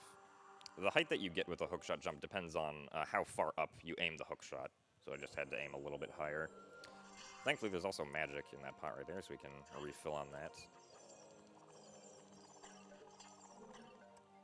Alright, Yeah. should be high enough. So we have a little bit of maneuverability in the air. It's not a lot, but it's enough to hit this loading zone with enough height. Alright, so the Twin Rova, or I guess the Iron Knuckle fight, or the Naburu Knuckle fight, plus the Twin Rova fight, is actually more than half of the time that we spend in Spirit Temple. So, they're like the actual Spirit Temple part itself is really fast, but then when we get to the boss, things just unfortunately slow down a bit with all the cutscenes and stuff, and the fact that the Twin Rova boss fight is just really slow in itself. So Naburu Knuckle is not that different compared to regular Iron Knuckles. Basically use the same strategy to defeat it. So there are 2 attacks that Naburu Knuckle has. There's the overhead attack, and then there's the sideways attack. The over one is nice because it means that I can get in a quick spin for 2 extra damage after the attack, whereas after the side swipe, I don't have that much time. Alright. A hit from the knuckle would do 4 hearts. Yeah. So 4 hearts. not a lot of room for error there. This cutscene is skippable, just like how it is on N64. I think either Aaron or Ben got it once. I think I remember them saying, but it's not really worth it. Yeah, again, the text here is so fast. Thanks to faster text scrolling and just quick text in general.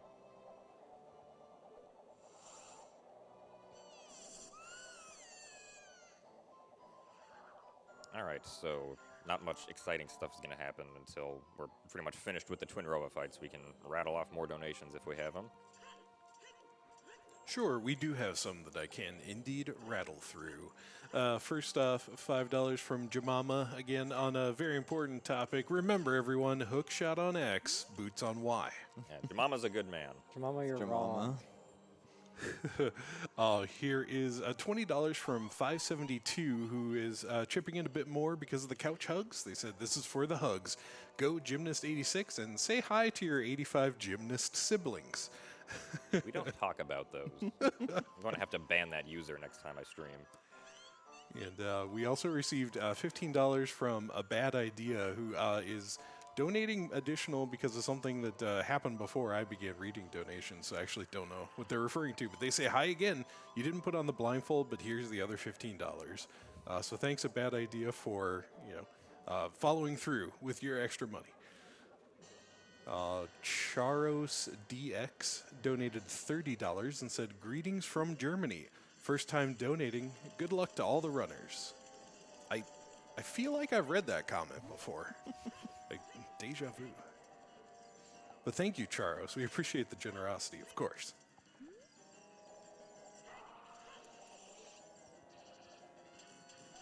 One more for you, or? Yeah, you can read one more. All right. Here's a $10 anonymous donation saying, "IRL lurking is fun. Glad I can finally see GDQ live. It's pretty awesome."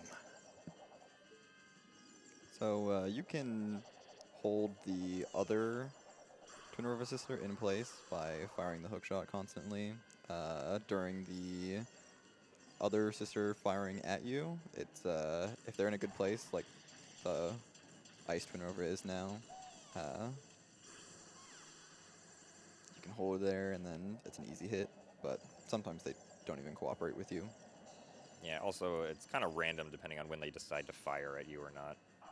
So this Twin River was probably going to move across. Oh, no, okay, she wasn't going to. I assumed she would move across to the left, but she was actually going to sort of bank around to the right, so I had to hold her in place. Alright, so that's it for the very exciting first phase. Now we get to the slightly more exciting second phase, although it's honestly still not all that interesting or different from a regular playthrough.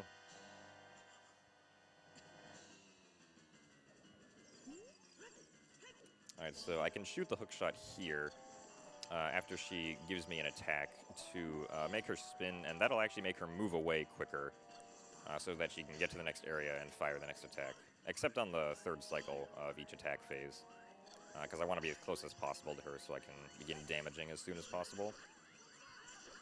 And so with these jump slashes, we're going to get Twin Rova down to exactly half of her HP, which means that she won't attempt to do any sort of mixing up between the elements that she shoots at us, which she begins to do once she gets below half of her health.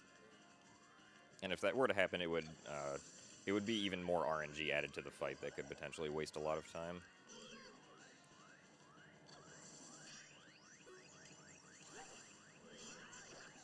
So 3 more jump slashes. So this death cutscene is actually kind of interesting. On the N64 version of this game, you can do a glitch called Phantom Twin Rova, where if you kill Twin Rova in a very, very specific way, and just wait around for 8 minutes, she will come back and start attacking you. She's not there, but she starts shooting beams, and you can kill her again, and it spawns another heart container, and you can use that to get a very large number of hearts if you want to wait around 8 minutes each time. I don't know if anyone has tested that on 3D, but it's a really funny glitch.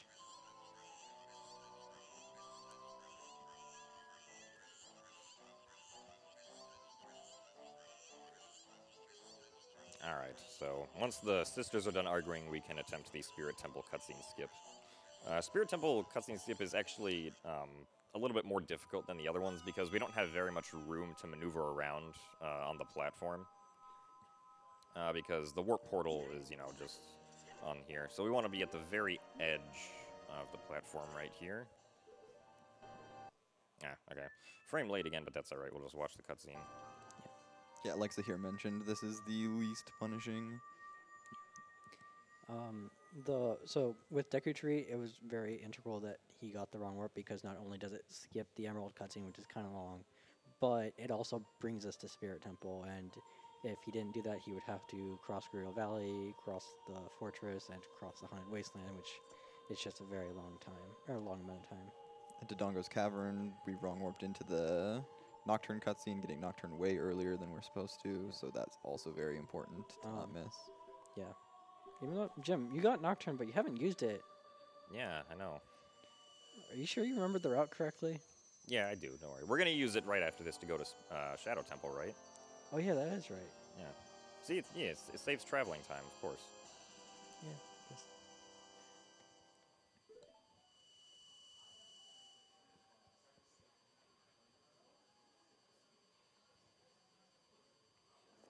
There's actually an interesting glitch with this cutscene and the Shadow Temple cutscene. If you can manage to get this cutscene skip, but then fail the Shadow Temple cutscene skip, you'll actually end up back at Desert Colossus. And I remember reading why, but I forgot what it the exact reason why. Wow. Yeah, a bit of an interesting effect with that one. Yeah. So for people that say spirit before shadow, no. Alright, so played the Nocturnal Shadow. Here we are at the graveyard.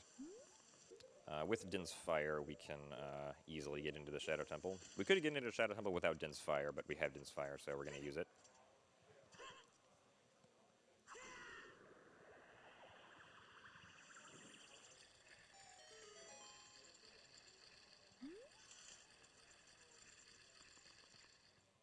Alright, time for Shadow Temple.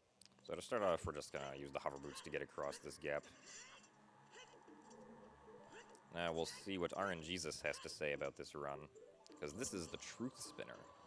So with the Truth Spinner, the only possible solutions are one of the back 3 skulls, so we just have to try them in this order basically and hope that we get it first try. A fun fact about the Truth Spinner is, have you ever heard of the Monte Carlo problem? They did that on the Truth Spinner, so the one he just checked is actually twice as likely as, I think it's the one on the right, and then the one in the middle is the least likely. Wow. And that was the one it was.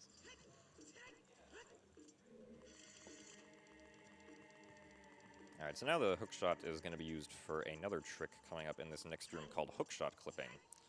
Unfortunately, or well, not unfortunately, surprisingly, it doesn't get very much use in this category.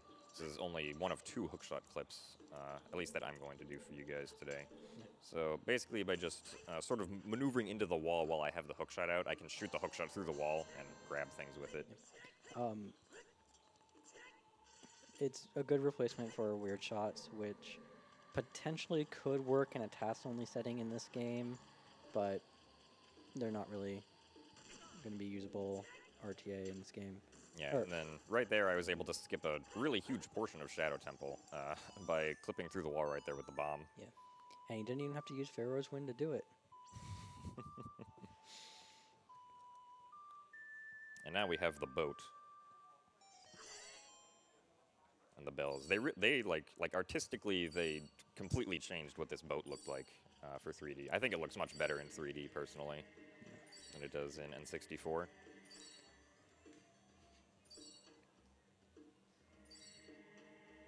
Although, there's not really much we can do on this boat ride.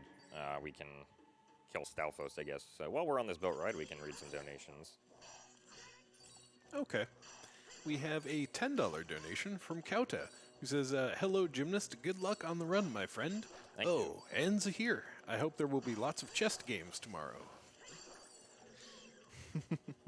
Charles donated $10 and just said, I love you, Christina. So we just wanted Christina to know. Here's a $20 donation from the Sanctuary for Wayward Geeks. Just says more love, more hugs from the Sanctuary, and good luck on the run, Jim. Thank you. I promise, Kata, there'll be lots of chess games. Okay. So in this game, you cannot do something, or you cannot stand on the bells, which I don't know why you ever would. It's a dumb thing to do, and you're likely to just fall off. Only a fool would stand on the bells. So there is an optional hookshot clip we could do here to get to the boss key chest, to skip this Din's Fire use, but it's really hard to do, and I usually never get it, so I'm not going to go for it. We do want to get rid of that redid, though, because otherwise when we try to roll away from the boss key chest, he's going to scream at us. Also, this is the only boss key we're getting in the entire run. It is technically possible to do Shadow Temple boss key skip, but it's not a good idea. And N64 has boat skip, which lets them go from the hover bridge room straight to the end room. We've tried looking into that. If it's possible, it's really difficult, or just something dumb that we haven't thought of yet, and we're idiots. All right, so right there we did a mega slide hop, where we do a mega flip and then equip the hover boots so that we can slide really far after we hit the ground again, because we have a lot of speed from the mega flip. And that allows us to get behind, or it allows us to get across the pit without having to shoot the other side, or shoot the bomb arrows on the other side with the bow. Alright, so I'm going to be setting Furoy's Wind here. A, for the potential cutscene skip we can do here in Shadow Temple, but it's also going to be useful right at the end of the run, so remember the fact that we set Furore's Wind here. Boing!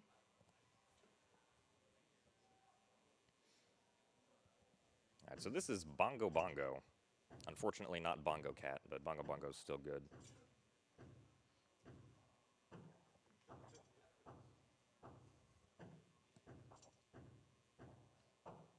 So when this fight starts, I'm going to hold down on the circle pad so that the hands don't try to circle around me, and so that I can shoot them right away with the bow.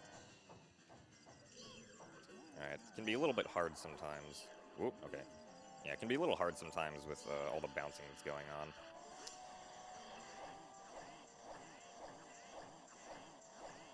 And here we're attempting to one-cycle Bongo Bongo with quick spins. Unfortunately, my quick spins weren't quite good enough.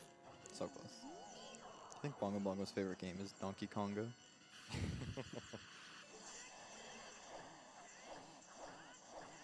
Alright, there we go.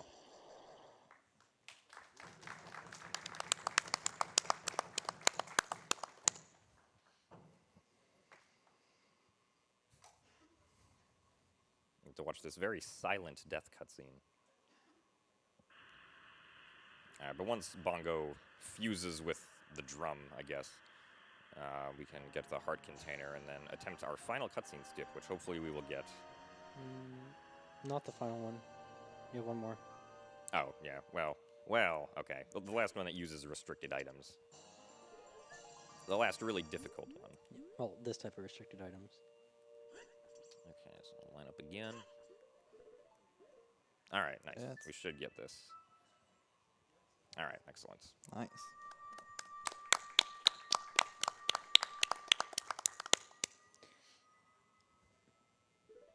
All right, so we just used Furore's Wind to do that cutscene skip, so now I actually have to cast Furore's Wind again, because we still need it for something that we need to do at the end of the run up here in Bongo's room. So for those keeping track at home, we have the Kokiri Emerald, the Goron Ruby, the Zora Sapphire, the Forest Medallion, the Fire Medallion, the Shadow Medallion, and the Spirit Medallion. Let's go And the beat Light the Medallion. and the Light Medallion. So let's go beat the trials. Yep. Don't need the last medallion or anything. Mm-mm. Yeah, so this is just going to place us outside Shadow Temple, because we want to save warp back to Temple of Time to get the light arrows now. Shadow and Spirit blue warps are actually the only two blue warps that they don't check if you've entered them. They just check if they have the item that they would give you. So because he did the cutscene skip, he was given the Shadow Medallion. So just entering it just doesn't play the cutscene. He goes right outside. And Light Arrow cutscene only checks for Shadow and Spirit Medallion, nothing else. So yeah. Yeah, so this cutscene is also very long, and it also it shows us a cutscene that we've already seen before. So if we want to rattle off even more donations, we have plenty of time for that now. All right. Let's start with this. I realize the power of this microphone, and I'm hesitant to open the floodgates to bad jokes. However, $25 from Funcron here in their comment. How long does it take King Zora to take a move? A week, a week, a week. Thank you, Funcron. Also, here's a $25 anonymous donation. They said, I'm in a cheesy mood right now, but I'm not sure what to say. Pretend I said something cheesy and nice and take $25. This is my first time seeing this live, and I'm glad to have the weekend off to watch. Well, thank you, Anonymous. That was quite sappy but beautiful. We appreciate how corny and yet wonderful your comment was. I thought he was cheesy. Yeah, something like that. Yep, he came off a little cheesy. So thanks a lot. Here's another anonymous $10 donation. We thank you all so much. They say, my first donation and first live GDQ.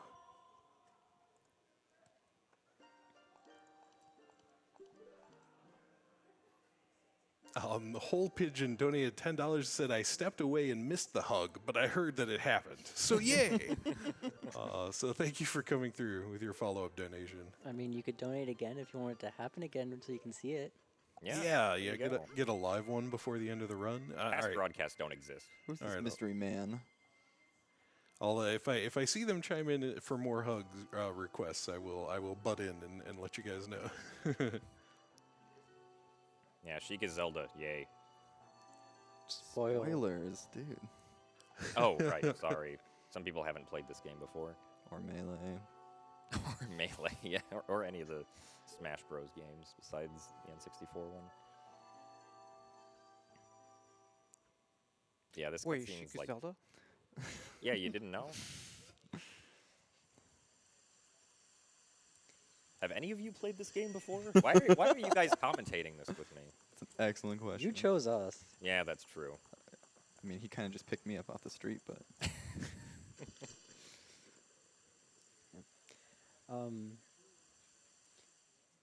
So, if you're familiar with the N64 version, you might know that this cutscene is used for a glitch called Bottle Adventure. As was mentioned at the very beginning of this run, MST is a legacy category from when Ocarina of Time N64 first got its big glitches 10 plus years ago. So certain glitches like Bottle Adventure, Reverse Bottle Adventure, Gim, and I think those are the three main ones, or a couple others that are completely banned in this category.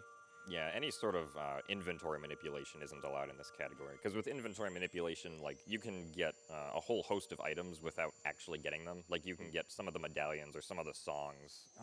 You could even get the hammer in Deku Tree, and then Fire Temple would be rather short. Yeah. And most important thing about that is you have to actually beat Ganon. You can't just run warp straight to the credits, which would be possible and is done in any percent, all dungeons, and 100%. Better rules, yeah. Yeah. And something that a certain other game should look into.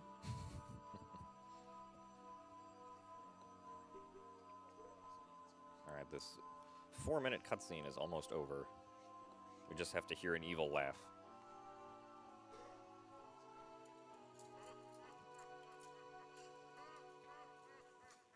Where's your Ganondorf laugh? No. Alright, so we're in the Temple of Time, which means that Ganon's castle is pretty close, so we can go do the trials now.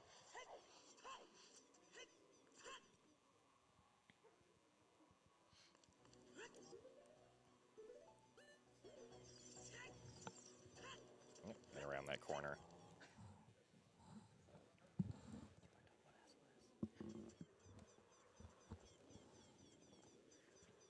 Okay, so normally, to get into Ganon's castle, you need to spawn the Rainbow Bridge so that you can gain access, which we could do.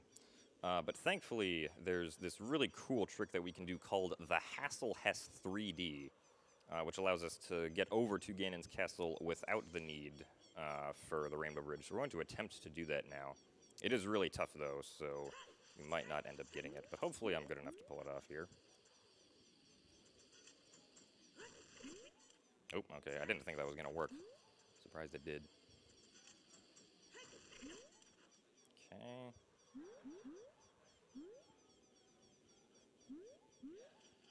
And we're good. Hey, you hassled the Hess, Jim. Go going. You hassled the Hess, man. Good stuff. Thank you. All right, so now we're inside Ganon's castle, as the game likes to very descriptively tell us. All right, so as far as routing for the trials goes, we're just going to go in a big circle, because that's the fastest thing to do. This room right here is the entire reason we get Din's Fire. Ooh, okay, nice. We didn't kill the Wolfos. Killing the Wolfos is, okay. Shoot that, all right. Yeah, killing a Wolfos isn't good, because then a chest spawns in with a cutscene, and it wastes a whole bunch of time. So that was nice. This next room of Forest Temple, we just have to collect all the silver rupees. Oop, okay. Didn't quite make it back to the platform. That's fine, though.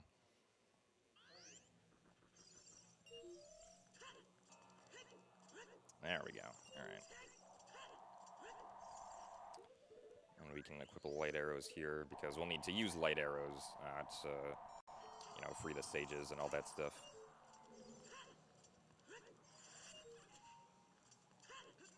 Okay. Yeah, I'm gonna void out again. That's fine, though. We collected all the silver rupees, so the door's still open. Just gotta go to it now.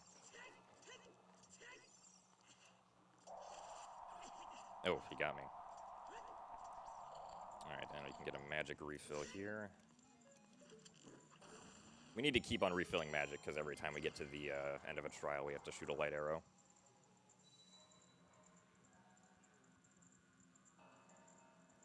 Hurry up, Ree. So impatient.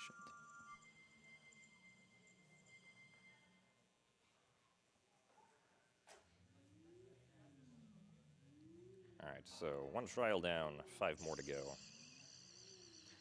So next you got the water trial, which actually has 0 water whatsoever. Yeah. And you have to deal with this piece of garbage of a hookshot clip that, you know, you'd have to be a complete god to get it first try every time. Oh, of course. This was one of the final things that, I mean, you could use a bottle and catch the blue fire that's right behind you and melt the ice. That is slower than getting the clip first try, but this, I believe, was one of the last things before MST could skip a bottle. Yeah, that and being able to get into Jabu without a bottle. But yeah, so we're attempting to do a hookshot clip off of these freezards as they come over here. Okay, that was unfortunately a little early. We have to do it like right as we come into contact with the freezers, so the timing is pretty tight. Thankfully, we can just keep on retrying over and over again, though. As long as you don't kill the freezards. Yes. The freezards, I believe it's 2 hook shots kill them. I could be misremembering. Oh, wow, nice. Um, Good roll. and if one of them were to accidentally die, that would be fine. But if both of them die, this run would be uncompletable. If you're known to quick spin in frustration, this is not the room to do it. Yeah, no, yeah, definitely not. Unless you know that and you save beforehand just in case. There we go. Perfect. All right. Yeah. It's as my boy Jamama says, you had to had hookshot on X. That's why you didn't get first try. All right, so right here we also don't have any blue fire, but thankfully we can just do a hammer slide to clip past that ice and back here.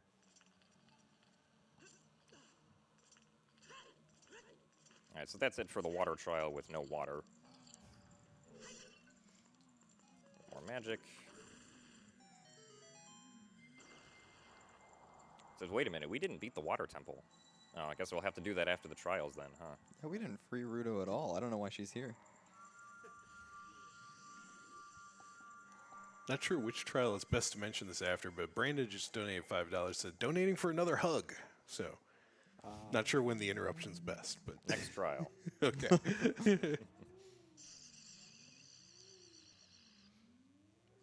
Yeah, because next up is Shadow Trial. So I need to equip Din's Fire and Bombs again.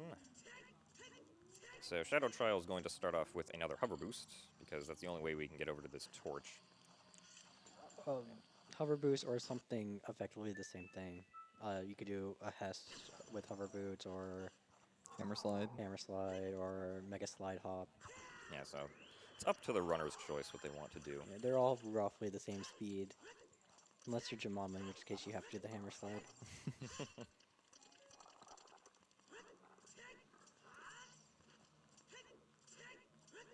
There's an invisible platform right there, which is why I was able to roll over it. And Jim's just gonna hookshot back from this platform.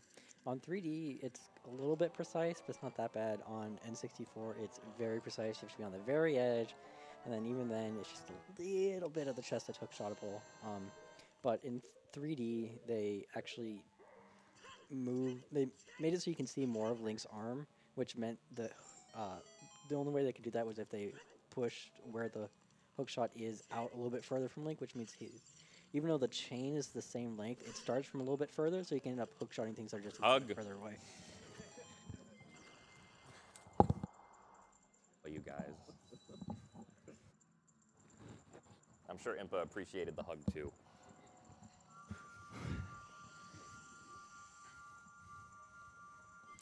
So we got gold gauntlets there. There's one trial that is blocked by a block that you need gold gauntlets to move, sort of.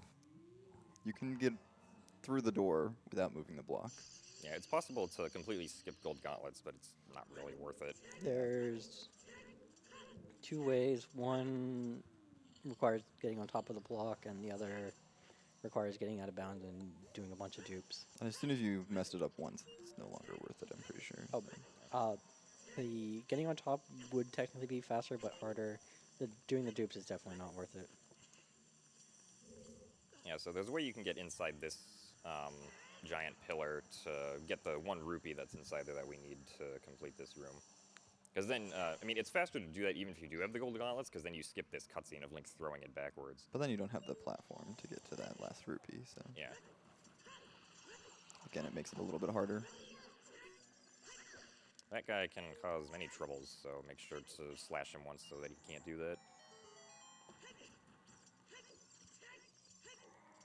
Alright, so now, normally you need the long shot to get to the end of this trial, but instead I'm going to do another mega slide hop right here.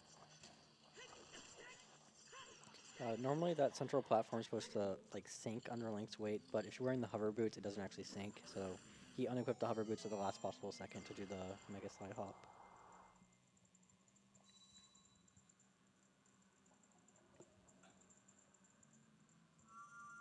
Now that we freed Raru, I mean Darunia, the fire barrier is dispelled. Alright, yeah, so four trials down, 2 to go. Those were the hardest 4 trials. The next 2 trials, the light trial and the spirit trial, are like the easiest trials. So if we want to rattle off even more donations, we can, because not very much interesting stuff happens in these 2 either. Okay, certainly some that we want to get around to here. How about Polly Swag with a $15 donation, and they're commenting, favorite game of all time. Awesome run and awesome runner. Great job, gymnast. Thank you. Here is a $10 donation from Shady Wadey, who says, had to donate to a great Zelda runner. Good luck, Jim, and also good luck on your runs here. Here is $5 from, all right, a bit off topic, but I'm going to accept it. Funny science jokes. Their comment, you matter unless you multiplied yourself by the speed of light. Then you energy. Thank you very much for the donation. Thanks, Shady. Here is a free tea with a $10 donation saying, so amazing what gamers are not only doing, but setting an example for other aspects of culture and what to do. Love to all from Norway.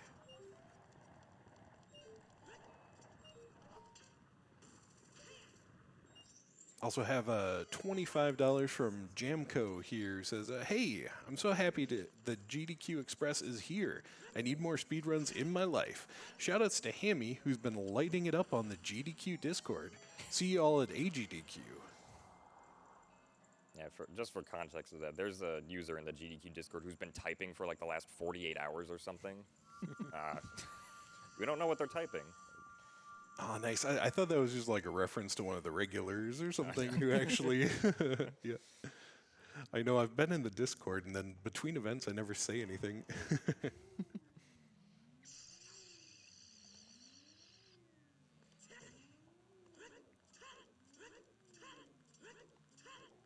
Alright, time for Spirit Trial. So this is another Silver Rupee room. The devs really loved their silver rupees when they made the trials. I'm also intentionally taking a little bit of damage here. Or at least I'm trying to. There we go. Yeah, Jim's taking damage because he's bad. And we're going to do another hookshot clip right here. Yeah, hookshot clip.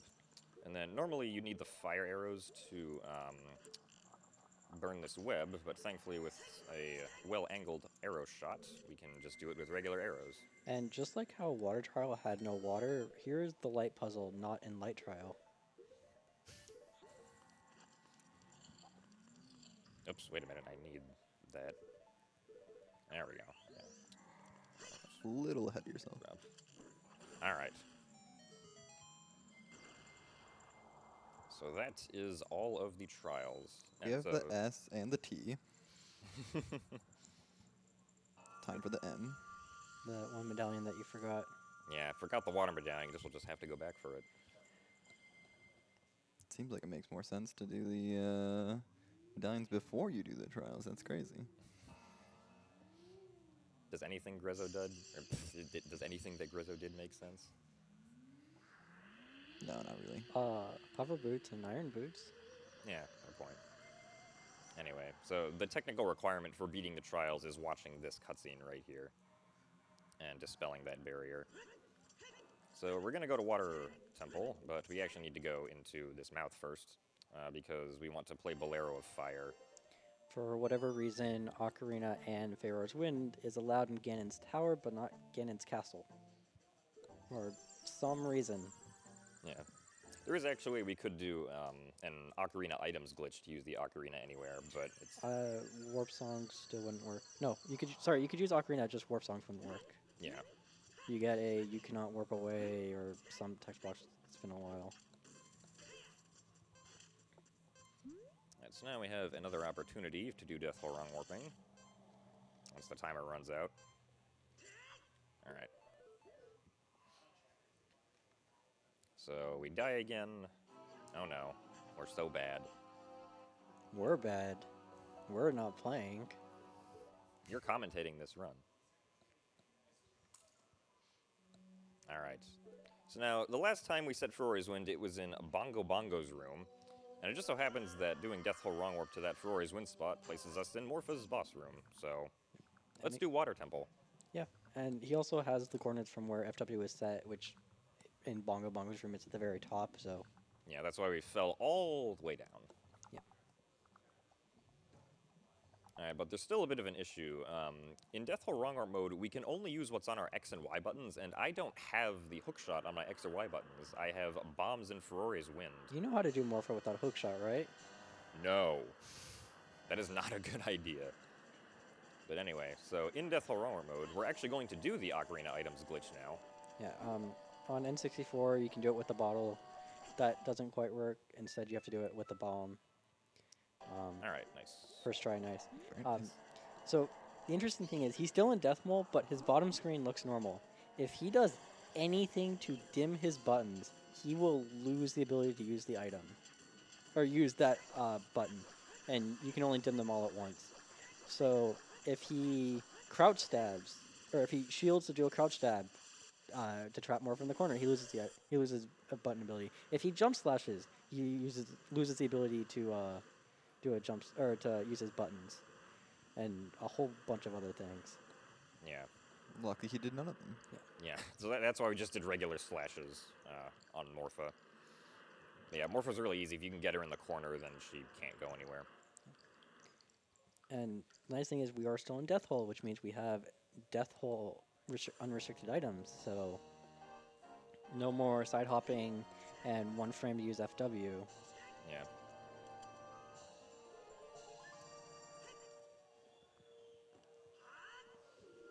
Always important to remember to set FW. Yes. You technically don't need to set it.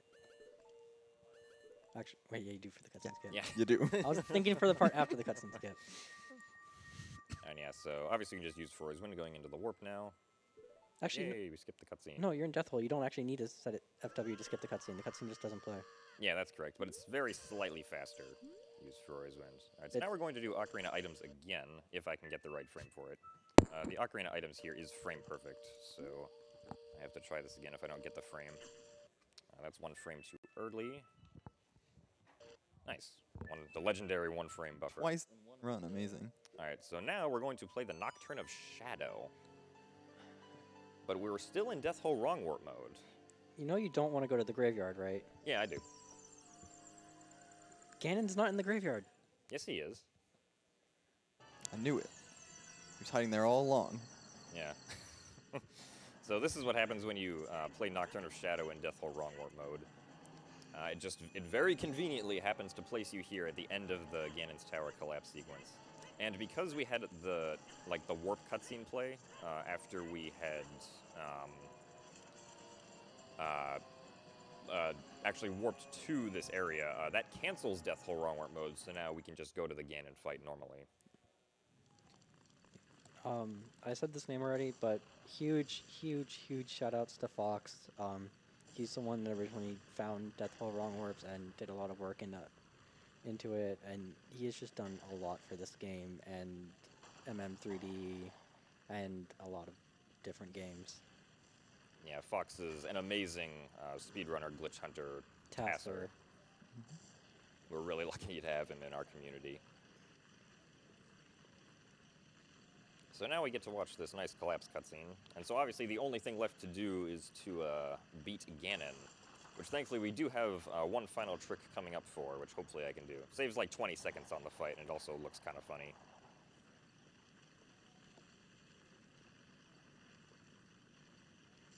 You want to talk about the potential for skipping this cutscene, nerds? I'll let Mega do it. No, I want you to do it, I think. Okay. So on the N64 version, you might have seen, or so on the N64 version, anyway, when you enter this cutscene, you lose your Master Sword. N64, that's not quite an issue because you have power crouch stab, but having the Master Sword does make things a little bit easier, so they'll super slide in. Super sliding being a glitch that we don't have access to in this game. And instead, we have a different way of keeping the sword, and I'll let Jim show it off. All right, so one last use of Din's Fire right here. It's gonna line up just like this. Nice. All right. You got it. So we're casting Din's Fire right as this cutscene starts. So what that's going to do is that's sort of gonna freeze Link in the animation that he's in right now, where he's basically doing nothing. So, you know, Ganondorf's over here trying to be intimidating with the Triforce of Courage, but Link simply just doesn't care, as we can see now. Just like, huh? Like, all right. It's like, I don't know what's your threat, you know. I've died how many times in this run? Like 5 times. I've been wrong warped around 7 different times. Smack. Not interested at all. Yeah. It's because Link actually has 2 Master Swords. Yeah. You think Ganon's the only one with 2 swords? Yeah, it's okay. We just got the spare one now. So you can see the hilt of Link's sword still there. Because we still have the Master Sword. So we'll use it on this phase. Makes this phase very short. So phase is over now. Normally it takes 10 hits of something to get through the first phase. But the Master Sword... well, the Master Sword is the only thing that does a substantial amount of damage to Ganon's tail. So... Everything except the Master Sword is hard-coded to do 1 damage. Master Sword, I believe, does its default damage for whatever attack you're doing. Yeah, so we can easily just roll under his legs each time for the final hits on the tail. It should just be 1 more hit, because it's 5 jump slashes. And yeah, time's coming up very soon.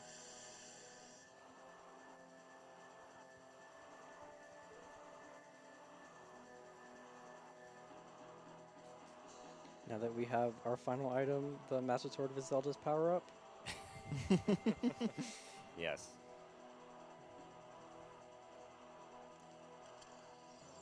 All right, time. That was 2:16:36. Nice. Really solid. So yeah, that's Ocarina of Time 3D. If you guys want to see more Ocarina of Time 3D action, you can follow me on twitch.tv/gymnast86, where I'm currently streaming Ocarina of Time 3D speedruns every time I go live. So if you're interested in that, be sure to give me a follow, and I'll hopefully see you guys in my chat. So thank you. Also, huge... Oh, let that finish. Also, huge shout-outs to other OT 3D runners.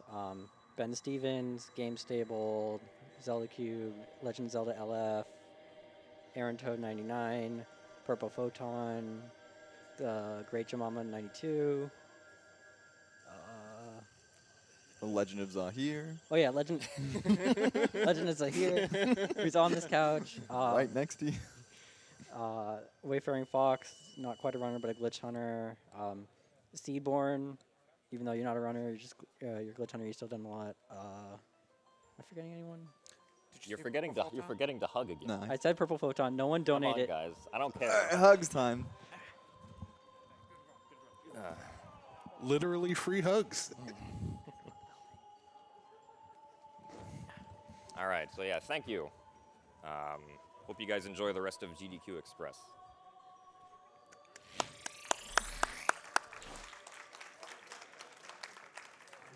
That's wonderful. Thank you so much, Gymnast86 there with Ocarina of Time 3D MST run for you all. I am Prolix. I'll be your host, have been your host for some of that game, and also the next game. I made this voice. Smiley face.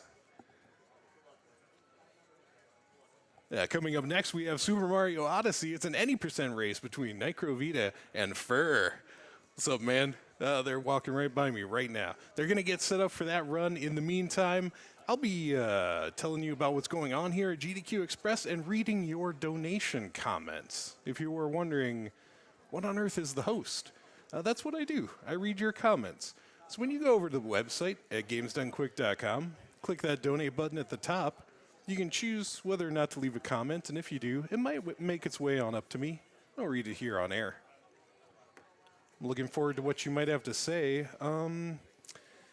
So I read donations during Super Mario Odyssey Any Percent's premiere at the last event, and I'm afraid a lot of the donations just kind of devolved into puns. A lot of pun donations, so if we could avoid that, that'd be great. If you want to send me a nice variety, I'd appreciate it. So, hats off to you for avoiding those pun donations. Thanks.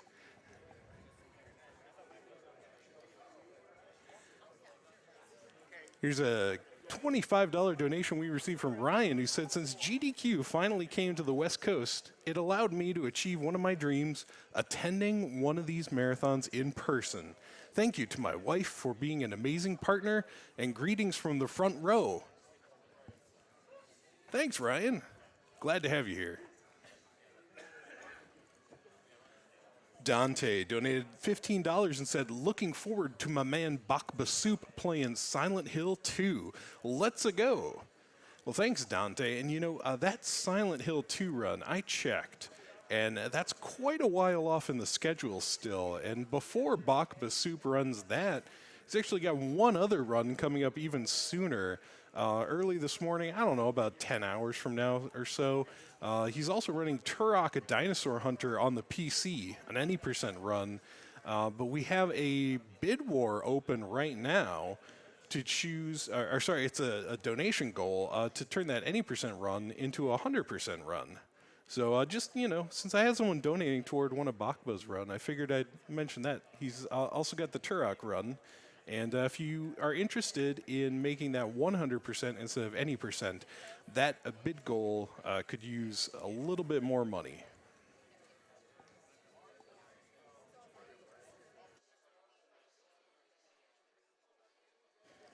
But probably our closest upcoming bid war or incentive to meet is the game choice for Grand Theft Auto 3 versus Grand Theft Auto Vice City. That's right. It's a game bid war. It's coming up right after Super Mario Odyssey here. Whichever one of these Grand Theft Auto games wins will be ran by KZ_Fru. Thank you for the flexibility there, KZ Fru. It's going to be awesome. So GTA 3, GTA Vice City, you decide. Vote with your donations by going to gamesdonequick.com, hitting that donate button at the top of the page. Thank you.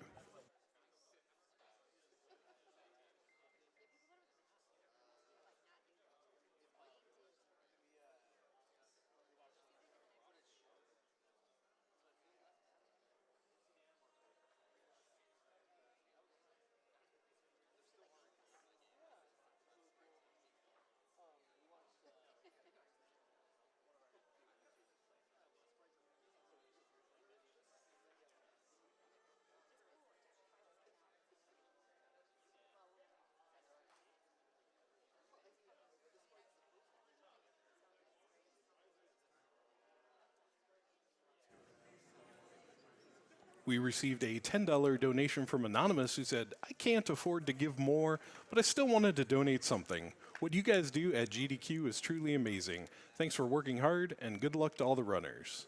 And thank you, Anonymous. You know, I often say this, but our average donation right now is probably only around $40, you know, so that's most likely made up of a lot of $10 donations like yours, $20, and then some that are 100 or more, and bringing it around to that average. So every little bit helps, and our entire total that we've raised so far here, we're closing in on $10,000. It's all made up from donations like yours, not just the big ones. So thank you so much for your generosity.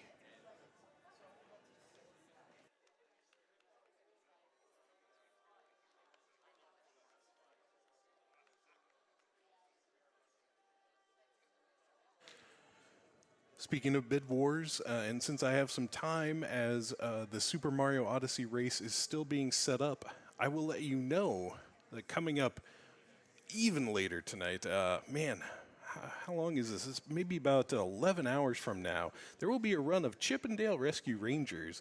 It's an any percent run, and it's by a friend of mine, Velociraptor42. There's a bid war open to choose the chipmunk, Chip or Dale. And I happen to know that my friend Velociraptor thinks Dale is the superior chipmunk. So that bid war is currently extremely close, I believe. Last I looked, about $5 separating the two chipmunks.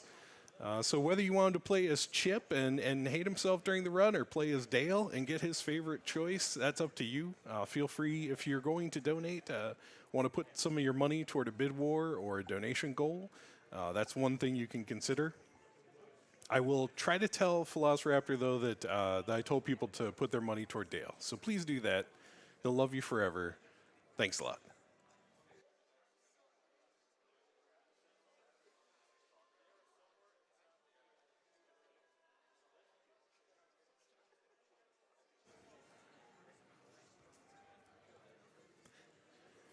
Cannon donated $100 earlier and said, "Hooray for Super Monkey Ball, the second game today, where you roll around in a little ball. I can't wait for Tropical Freeze, Odyssey, Sonic Advance, Super Metroid. Come to think of it, there are a lot of games I can't wait for." Well, thank you, Cannon. You know what? You won't have to wait much longer before you see another one of them, considering Odyssey is up next.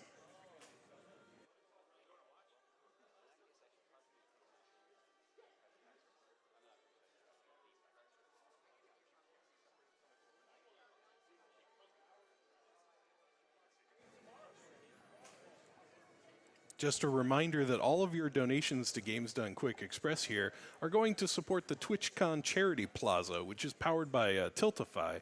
I know I've used Tiltify personally for some fundraising campaigns of mine, and the Charity Plaza itself is comprised of 10 total charities, and donations will be going evenly among all of them. So I just thought I'd list them off for you here so you know the causes that you'll be supporting. We've got Able Gamers, the American Foundation for Suicide Prevention, the Call of Duty Endowment, Direct Relief, Doctors Without Borders, Extra Life, also the Make-A-Wish Foundation, and Save the Children, plus St. Jude's Children's Research Hospital, and finally, To Write Love on Her Arms. That is everything over there at the TwitchCon Charity Plaza. So all of those organizations will be benefiting when you donate. So thanks so much. Remember, a donation is the only way to support charity here with Games Done Quick Express just for this event. Subscriptions to the Twitch channel and any cheers you do with bits will not be going to charity. So please do keep that in mind. You can still support the channel with a sub or bits if you want to, but that will not be getting to the charities.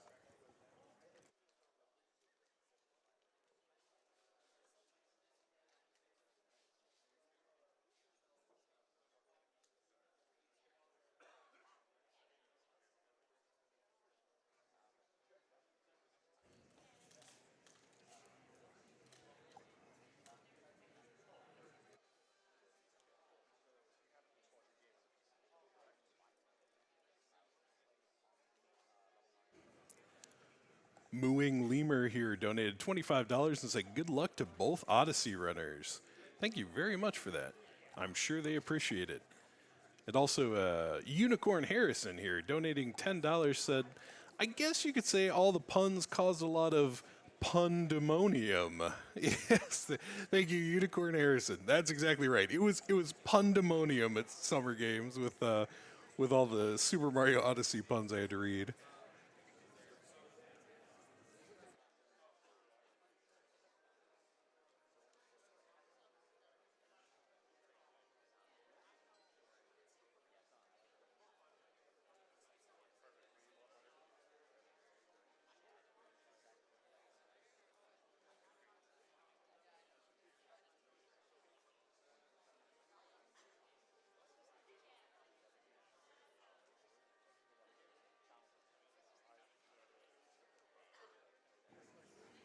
One of the charities here at the TwitchCon Charity Plaza that our event is benefiting is the American Foundation for Suicide Prevention.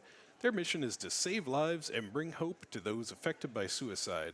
And to try to achieve their mission, they use 5 core strategies. They fund scientific research, offer educational programs for professionals, educate the public about mood disorders and prevention of suicide. They promote policies and legislations that impact suicide prevention, and they provide programs and research for survivors of suicide loss, people at risk, and involve them in the work of the foundation.